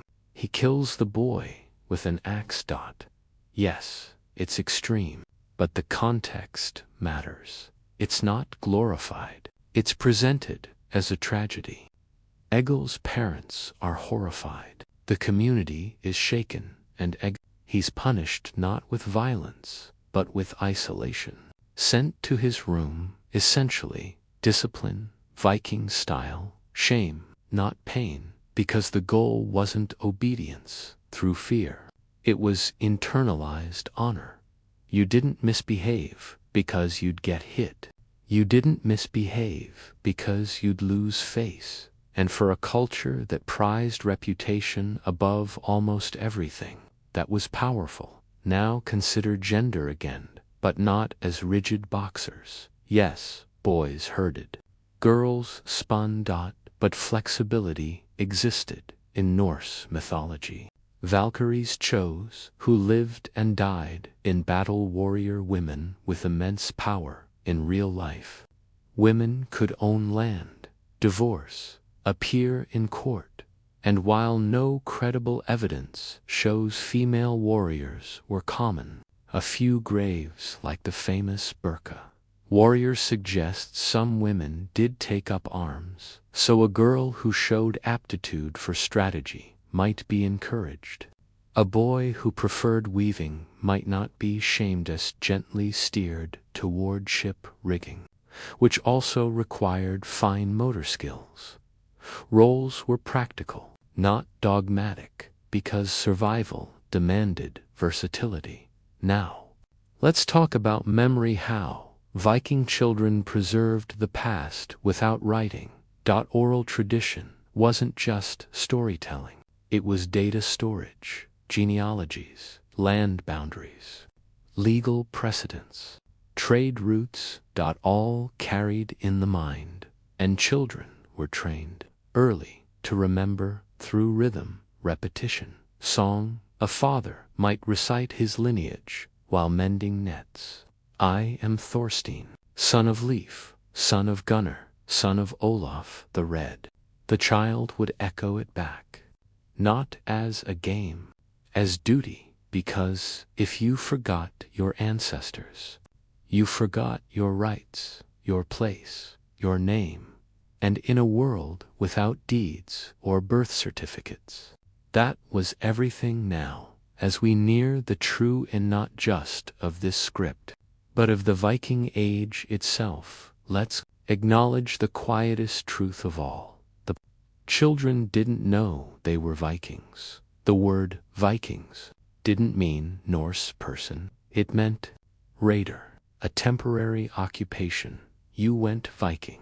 You didn't be a Viking. So, to a child growing up in 950 CE on a farm in Jutland, they weren't Viking.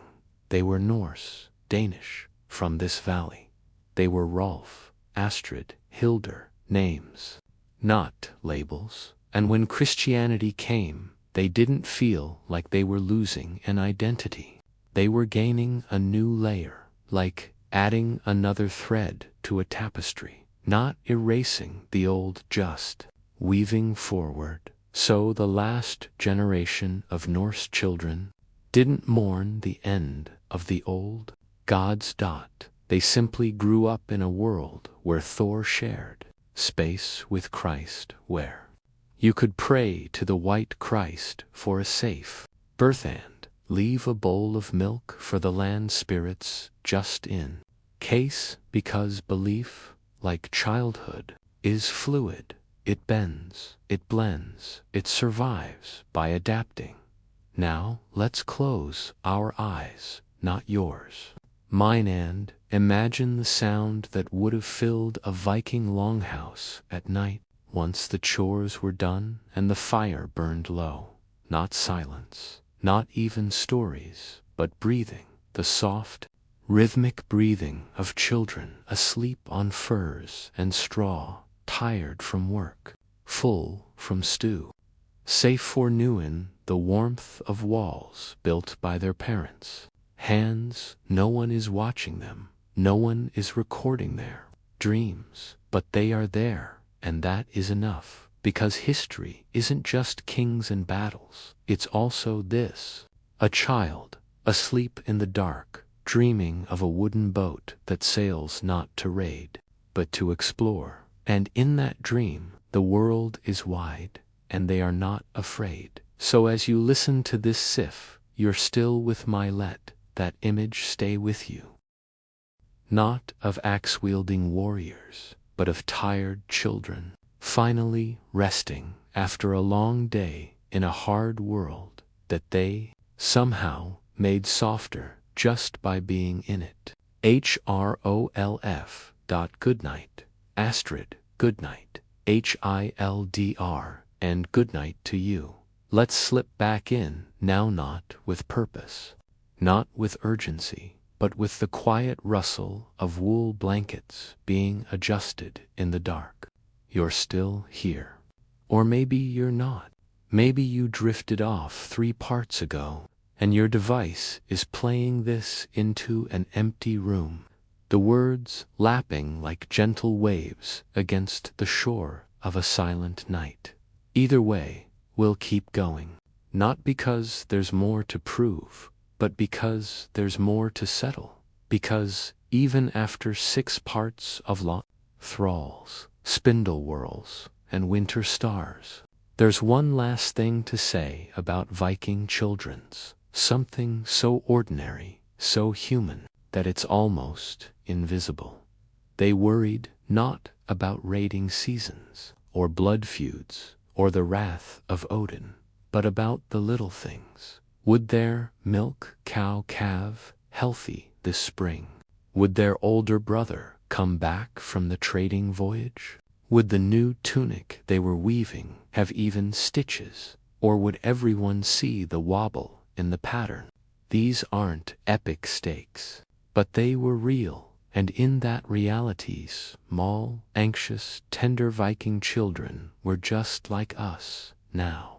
Let's talk about time, not historical time, not the 10th century, but lived time.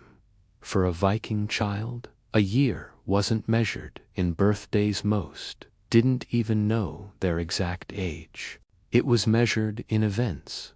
I was born the winter the great storm tore the roof off Uncle's shed. I was this tall when the wolves took the lamb twins. I remembered the summer the honey flow was so rich. We ate it on every meal for a week. Time was sensory, narrative, emotional, and childhood stretched, not by years, but by capability. You weren't 10. You were old enough to milk the goats alone. You weren't 12. You were old enough to sail with father to the market island. Milestones weren't celebrated with cakes or candles. They were marked by new responsibilities and the quiet pride of being trusted. No one threw you a party when you could finally carry a full bucket of water without spilling. But your mother might give you a small carved brooch, just a scrap of bone shaped like a bird's, a you've-grown gift, no fanfare, just recognition, and that was enough. Now, consider the silence of girls in the record. We've mentioned them: Astrid, Hilder, the weavers, the healers, the Volvas, but their voices are muffled, not because they didn't speak, but because the sagas were written later by Christian men who valued male deeds over female care. So we infer from graves, from tools, from law codes that, surprisingly, protect women's rights. A girl might spend her days processing wool, washing, carding, spinning, dyeing, weaving. It could take 200 hours to make one tunic. 200 hours of rhythmic motion, of quiet focus, of hands growing strong and skilled, and in that, labor often dismissed as just women's work was art, economy, power, because cloth was currency. A finely woven cloak by a cow, a tapestry could seal a marriage alliance. A sail woven by women carry a ship across the Atlantic. So while boys trained to swing axes, girls trained to weave the very fabric of society, literally, and their children. They learned by watching, sitting at their mother's feet, threading needles, sorting dyed wool by shade. No schoolhouse needed, just presence. Now, let's ease into the concept of home. For Viking children, home wasn't a single building. It was a network. The longhouse, yes, but also the byre where the cows slept, the smokehouse where fish hung in rows, the spring where water was drawn, the burial mound on the hill where ancestors watched. Home was alive, functional, and extension of the body, and children knew every inch of it, knew which stone by the door was loose good for hiding small treasures. They knew which sheep always tried to jump the fence, needed extra watching.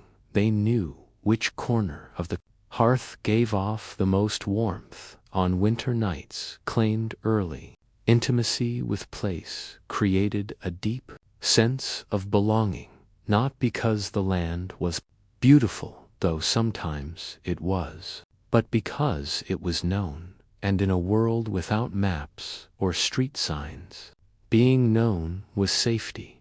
Now a word on animals. Viking children didn't just live near animals. They lived with them. Dogs slept by the door. Cats hunted mice in the grain stores.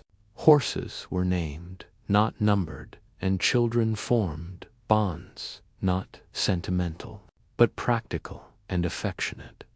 A boy might groom the same horse for years, learning its moods, its quirks, its favorite scratch spot behind the ears. A girl might raise a lamb from birth, only to help slaughter it, that autumn a lesson in the cycle of life that modern children rarely witness. There was no disconnect between food and source. You knew the pig whose meat you ate. You'd fed it scraps all summer, and that knowledge bred respect, not guilt, but a solemn understanding. Life feeds life, so when a child helped butcher an animal, it wasn't cruelty. It was participation, and participation meant maturity. Now, let's consider the rare luxury, storytelling for pure joy. Not all stories were lessons. Some were just fun, tales of Loki's tricks, of Thor's fishing trip where he nearly pulled up the world serpent, of Freya flying in her chariot pulled by cats. Children loved these, not because they believed them literally, but because they were full of wonder, and wonder, even in a hard world, was allowed. It was necessary, because if you only saw the world as labor and survival, you'd break. You needed the cat chariot, the magic apples of youth, the ship that could fold small enough to fit in a pocket. You needed magic to balance the mundane dot, and the Norse knew this, so they wove it into daily life. Now, as we near the true final stretch, talk about legacy again, but differently. Not bloodlines, not DNA, but habits. The way a modern Scandinavian might still leave a candle in the window during the darkest nights of December, a holdover from pre-Christian solstice rites. The way a certain knot used in Icelandic fishing nets hasn't changed in 1,000 years. The way a Norwegian grandmother still tells her grandchild, "Don't whistle indoors, it calls the wind." These aren't Viking reenactments, they're echoes, and they started with children who watched, copied, remembered, then passed it on, not as folklore, but as normal. That's how culture survives, not in museums, but in muscle memory, in the way you fold a blanket, in the lullaby you hum without knowing its words, in the recipe that just tastes right because it's been adjusted by generations of hands. Viking children didn't preserve their world by writing it down, they preserved it by living it, and their descendants, Sunnerware, still do now. Let's return to the child on the ship. Not Leif, not Freydis, genderless, born somewhere between Iceland and Greenland, rocked by waves, wrapped in sealskin, listening to the creak of timber and the murmur of adult voices, planning a future on unknown shores. What did that child feel? Fear, maybe. Curiosity, certainly. Trust, hopefully, because someone was holding them, someone was feeding them, someone was betting their life on a dream man, bringing this child along for the ride. That's the quiet bravery of parenthood in the Viking Age, not just surviving, but bringing children into uncertainty and believing they'd be all right, and often against the odds. They were, not because the world was kind, but because people made it kind. Enough, one meal at a time, one story at a time, one mended shoe at a time. Now, as this long, slow monologue winds to its end after 7 parts, after thousands of words about porridge, thralls, spindle whorls, and winter stars, let's offer one last image, not of a longship, not of a runestone, not of a battle, but of a hand, small, chapped, maybe missing a fingertip from an accident with the loom, reaching out to take another hand, calloused, older, steady, walking together toward the sheep pen at dawn. No words needed, just presence, just continuity, just the ordinary, uncelebrated act of showing up for another day. That's what happened to the children of the Vikings. They grew up, they carried on, and in doing so, they became the quiet foundation of the world that followed. So tonight, a wakelet that be enough, not glory, not conquest, just the soft sound of a child breathing in the dark. Safe. For now, and that, after all, is the oldest story there is. Sleep well. Let's ease back in one last time, not because we need to, but because some stories don't end so much as fade, like embers cooling in a hearth long after the fire has done its work. You've been patient, maybe too patient. Maybe you've been asleep for the last 2 parts, and your phone is just whispering these words into the dark like a lullaby, with no one left to hear it. That's all right. This isn't about performance, it's about presence. So let's sit with the quiet a little longer, because even after 7 parts, after thralls and tapestries, after Greenland snow and Irish hostages, after spindle whorls and wooden boats, there's one final thread to follow. Not about what Viking children did, but about how they belonged, not to a nation, not to an empire, not even, really, to a religion, but to a place, to a rhythm, to a web of small obligations and quiet affections that held them fast to the earth, even when the world beyond the fjord felt vast and unknown. Let's begin with something almost too simple to notice. Chores as ritual. A child fetching water from the stream didn't just carry a bucket. They walked a path worn smooth by generations. They knew which stones were slippery, which bends hid the best berries in summer, which tree marked the halfway point where they could rest for a moment and watch dragonflies skim the surface. The chore wasn't drudgery, it was a daily pilgrimage. And in that pilgrimage, the child learned the land not as property, but as partner. The Norse didn't own nature. They negotiated with it. They left offerings at springs for safe passage. They spoke respectfully of winds and wolves. They believed mountains had spirits, and rivers remembered, and children absorbed this not through sermons, but through example. When a father paused before cutting a tree to murmur a thanks, the child saw. When a mother set aside the first ladle of milk for the landvator, the hidden folk the child copied. It wasn't superstition, it was etiquette.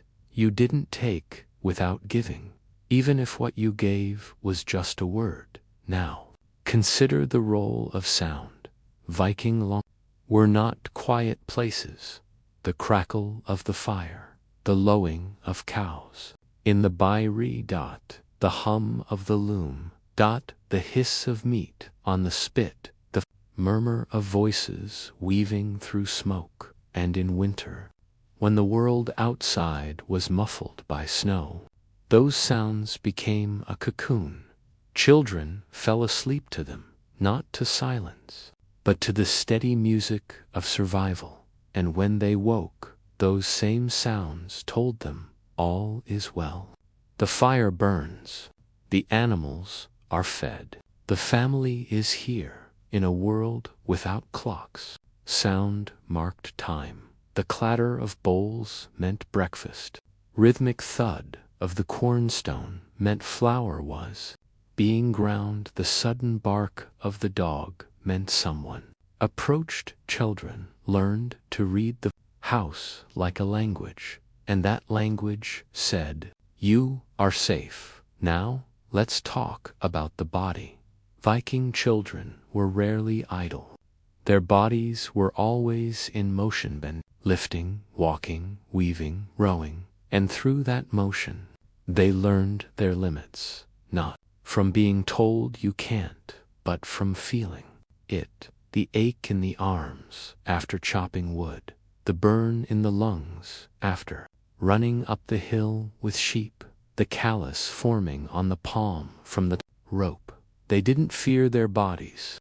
They trusted them because their bodies worked, and in a world where weakness could mean death, that trust was survival. But it wasn't harshness.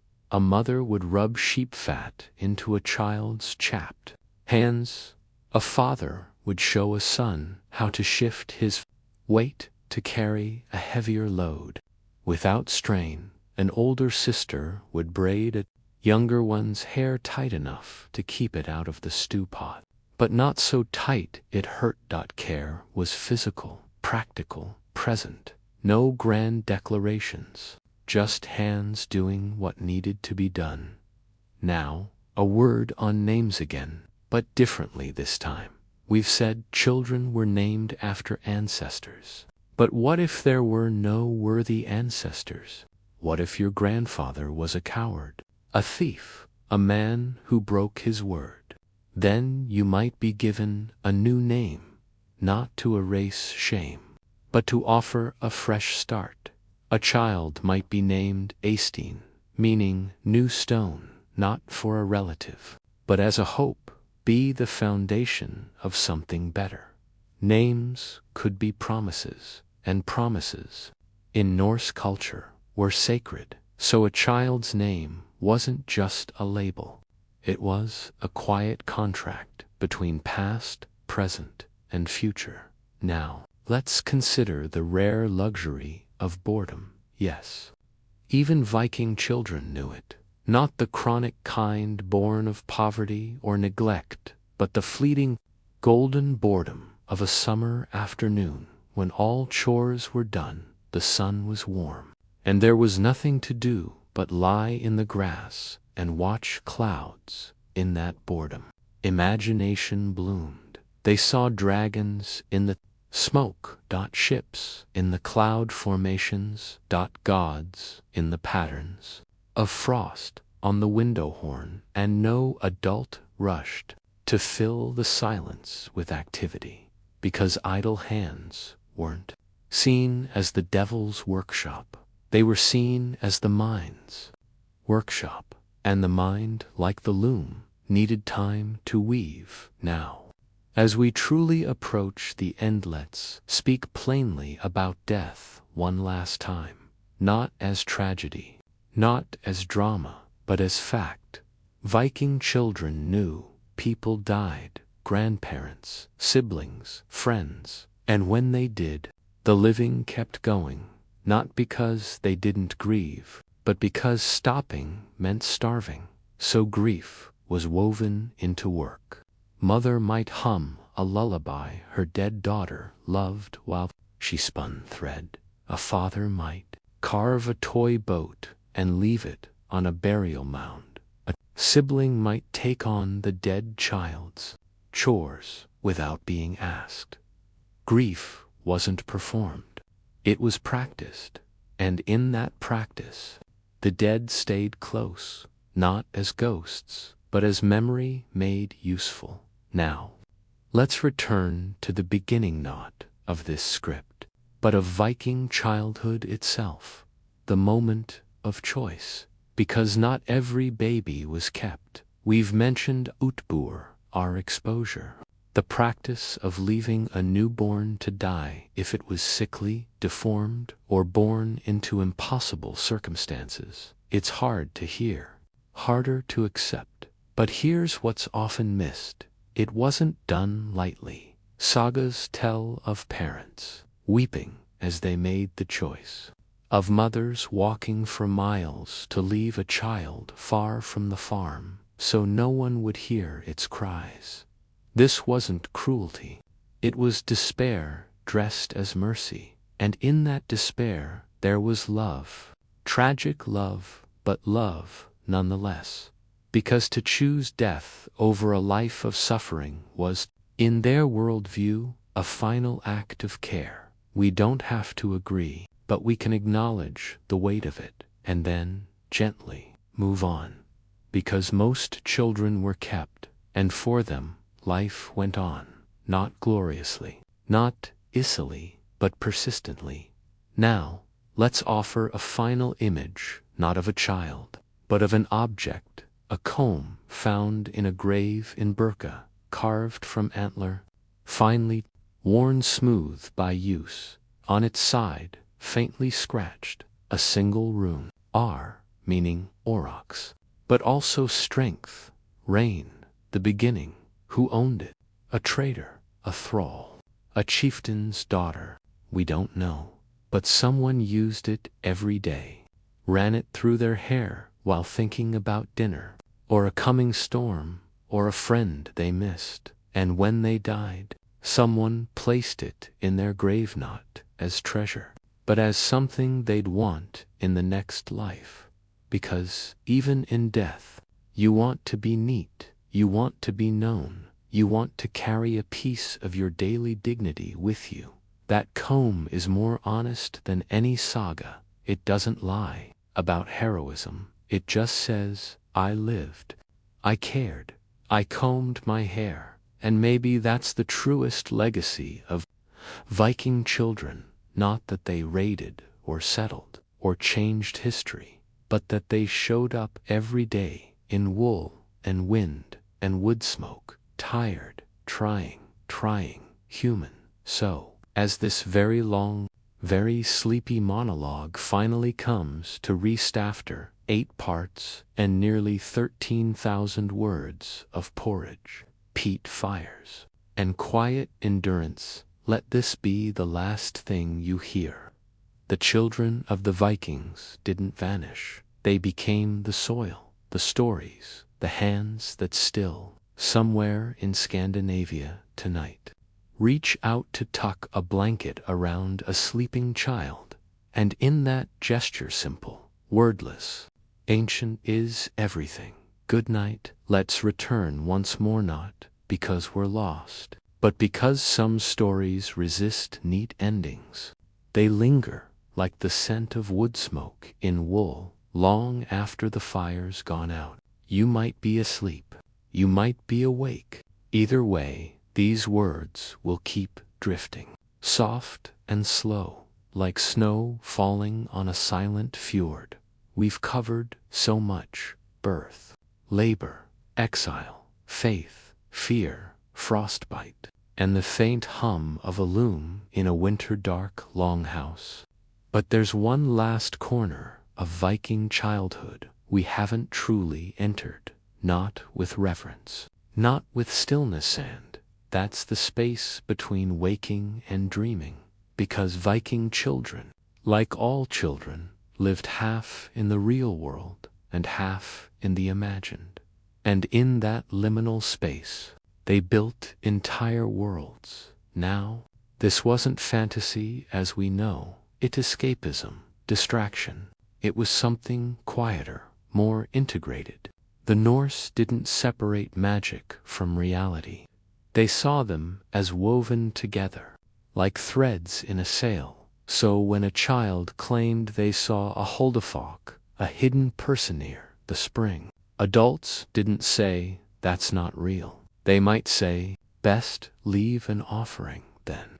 Not because they believed, literally, but because disbelief could be rude, and rudeness to unseen forces was unwise. So imagination was treated with courtesy, and in that courtesy, children learned to trust their inner world, not as escape, but as extension. Now, let's consider the night, not as danger, but as intimacy in a Viking longhouse. The family slept together, parents, children, sometimes grandparents, sometimes thralls, all in one room, separated only by hanging cloths or low partitions. Privacy, as we know it, didn't exist, but closeness did. A child falling asleep heard their father's snores, their mother's soft humming, their baby sister's mewling cries. They felt the shared warmth, the rustle of furs, the occasional snort laugh from an uncle dreaming of mead-halls. And in that closeness, they learned they were not alone, not ever, even in sleep. They were held by sound, by heat, by breath. A word on dreams. The Norse took dreams seriously, not as random firings of the brain, but as messages, sometimes from ancestors, sometimes from gods, sometimes from the land itself. Children's dreams were especially noted in the saga of Grettir the Strong. A boy has a dream that foretells his family's ruin. Adults listen. They don't dismiss it as night terrors, because in a world where omens were read in bird flights and cloud shapes, why not in dreams? So a child who woke crying from a nightmare might be asked, gently, "What did you see?" Not to soothe with "it's not real," but to understand what the unseen world might be saying. Care wasn't just physical, it was interpretive. Now, let's ease into the concept of enough. Viking children rarely had excess. One tunic, one pair of shoes, one wooden bowl, but they had enough. And in that enough, they learned contentment not as virtue, but as necessity. You didn't pine for what you couldn't have. You worked with what you did. A broken toy wasn't thrown away. It was repaired with glue made from boiled fish bones, with twine, with hope. A torn cloak wasn't replaced. It was patched, then patched again, until the original cloth was barely visible, and those patches became part of its story. See this red patch? That's from the cloak your aunt wore when she sailed to Hidaby. This green one, from the sail that brought us here. Scarcity bred creativity, and creativity bred connection. Now consider the role of animals again, but this time as emotional anchors. A child might have a dog who slept at their feet, not a guard dog, just a companion, or a cat who followed them around the yard, batting at their heels like a tiny furry shadow, or a horse they helped raise from a foal, naming it something simple like Storm or Dapple. These weren't pets in the modern sense. They were co-inhabitants, and in their company, children learned empathy not through lectures, but through care. You fed the dog even when you were hungry. You brushed the horse even when you were tired. You shared your warmth with the shivering kitten, because kindness wasn't optional. It was practical. A well-cared-for animal worked better, stayed loyal, survived longer, but it was also moral. The Havamal says, "The unwise man lies awake all night, worrying about everything. He's tired by morning." And that's how it is.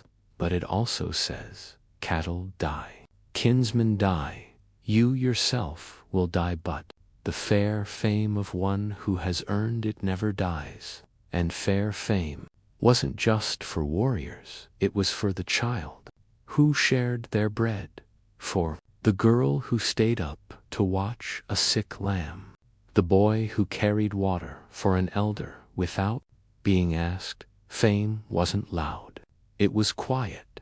Now, let's talk about silence, not as absence, but as presence. Viking children knew long silences while herding sheep on a mountainside, while mending nets by the shore, while sitting with a sick relative through the night. And in those silences, they learned to listen, not just with ears, but with skin, with eyes, with breath.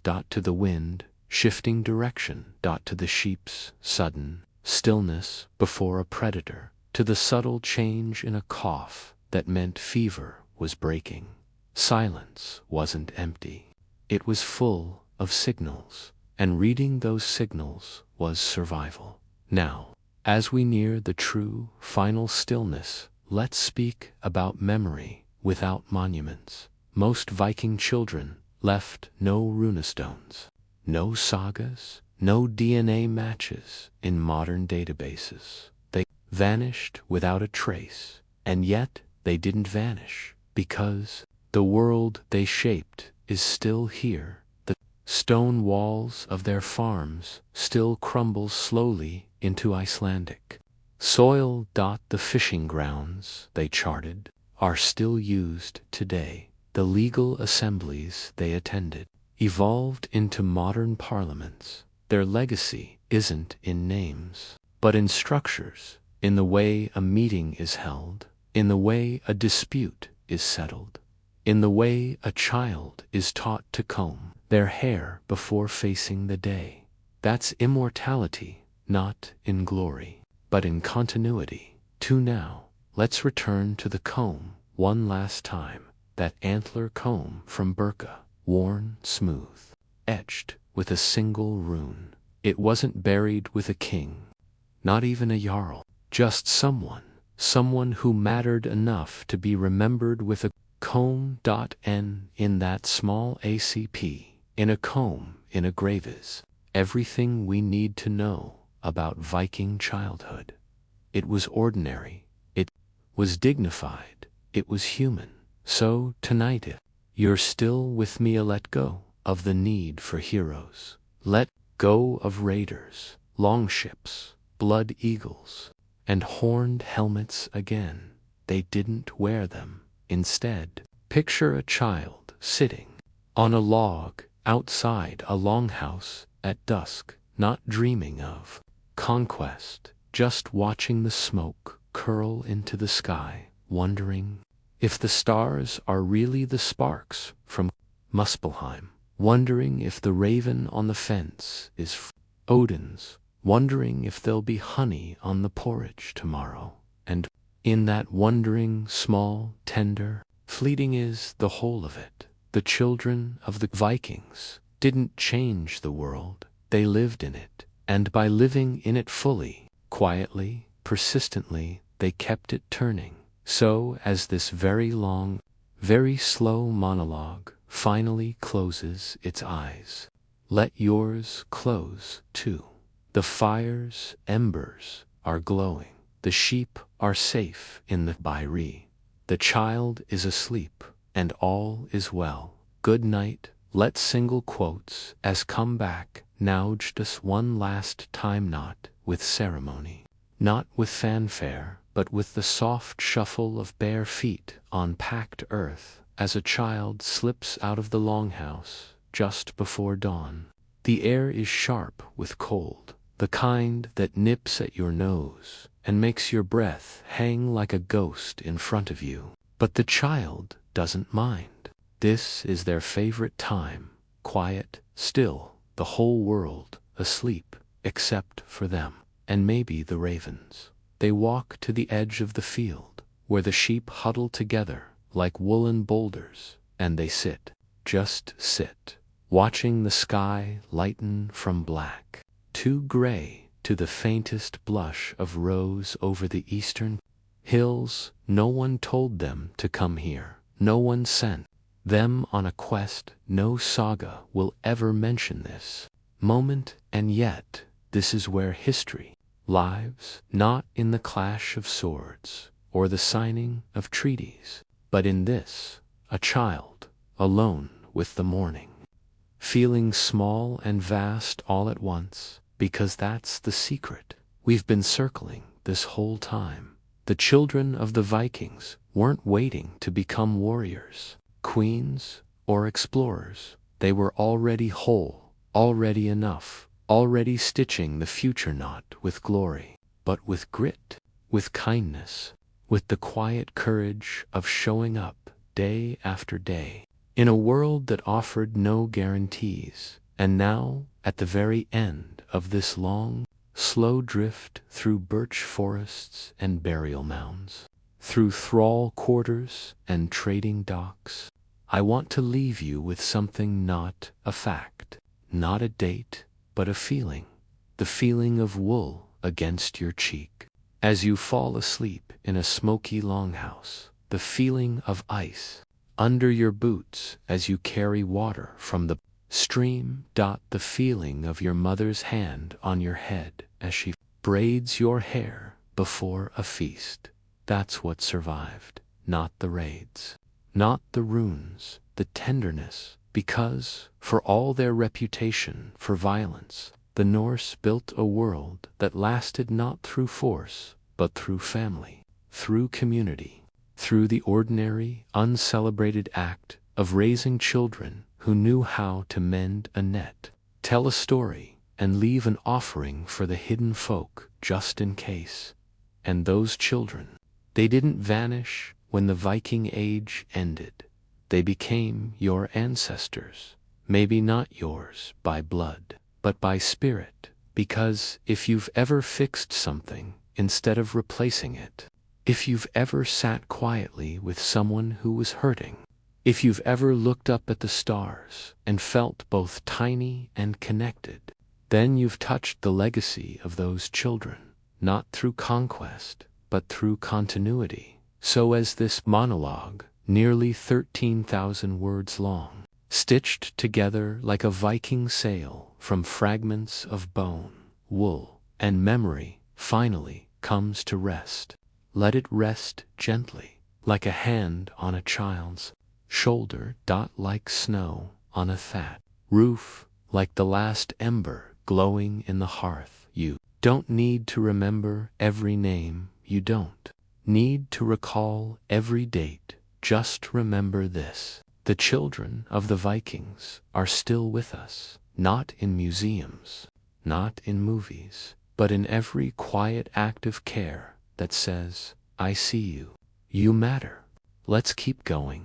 And if you take nothing else from these long, sleepy hours of porridge and peat smoke and wooden boats too small to sail, take that now. The fire's low, the ravens have flown, the child has gone back inside for breakfast, and you can finally close your eyes. Good night, little Viking. Wherever you are, however you live, you did just fine, and so will we.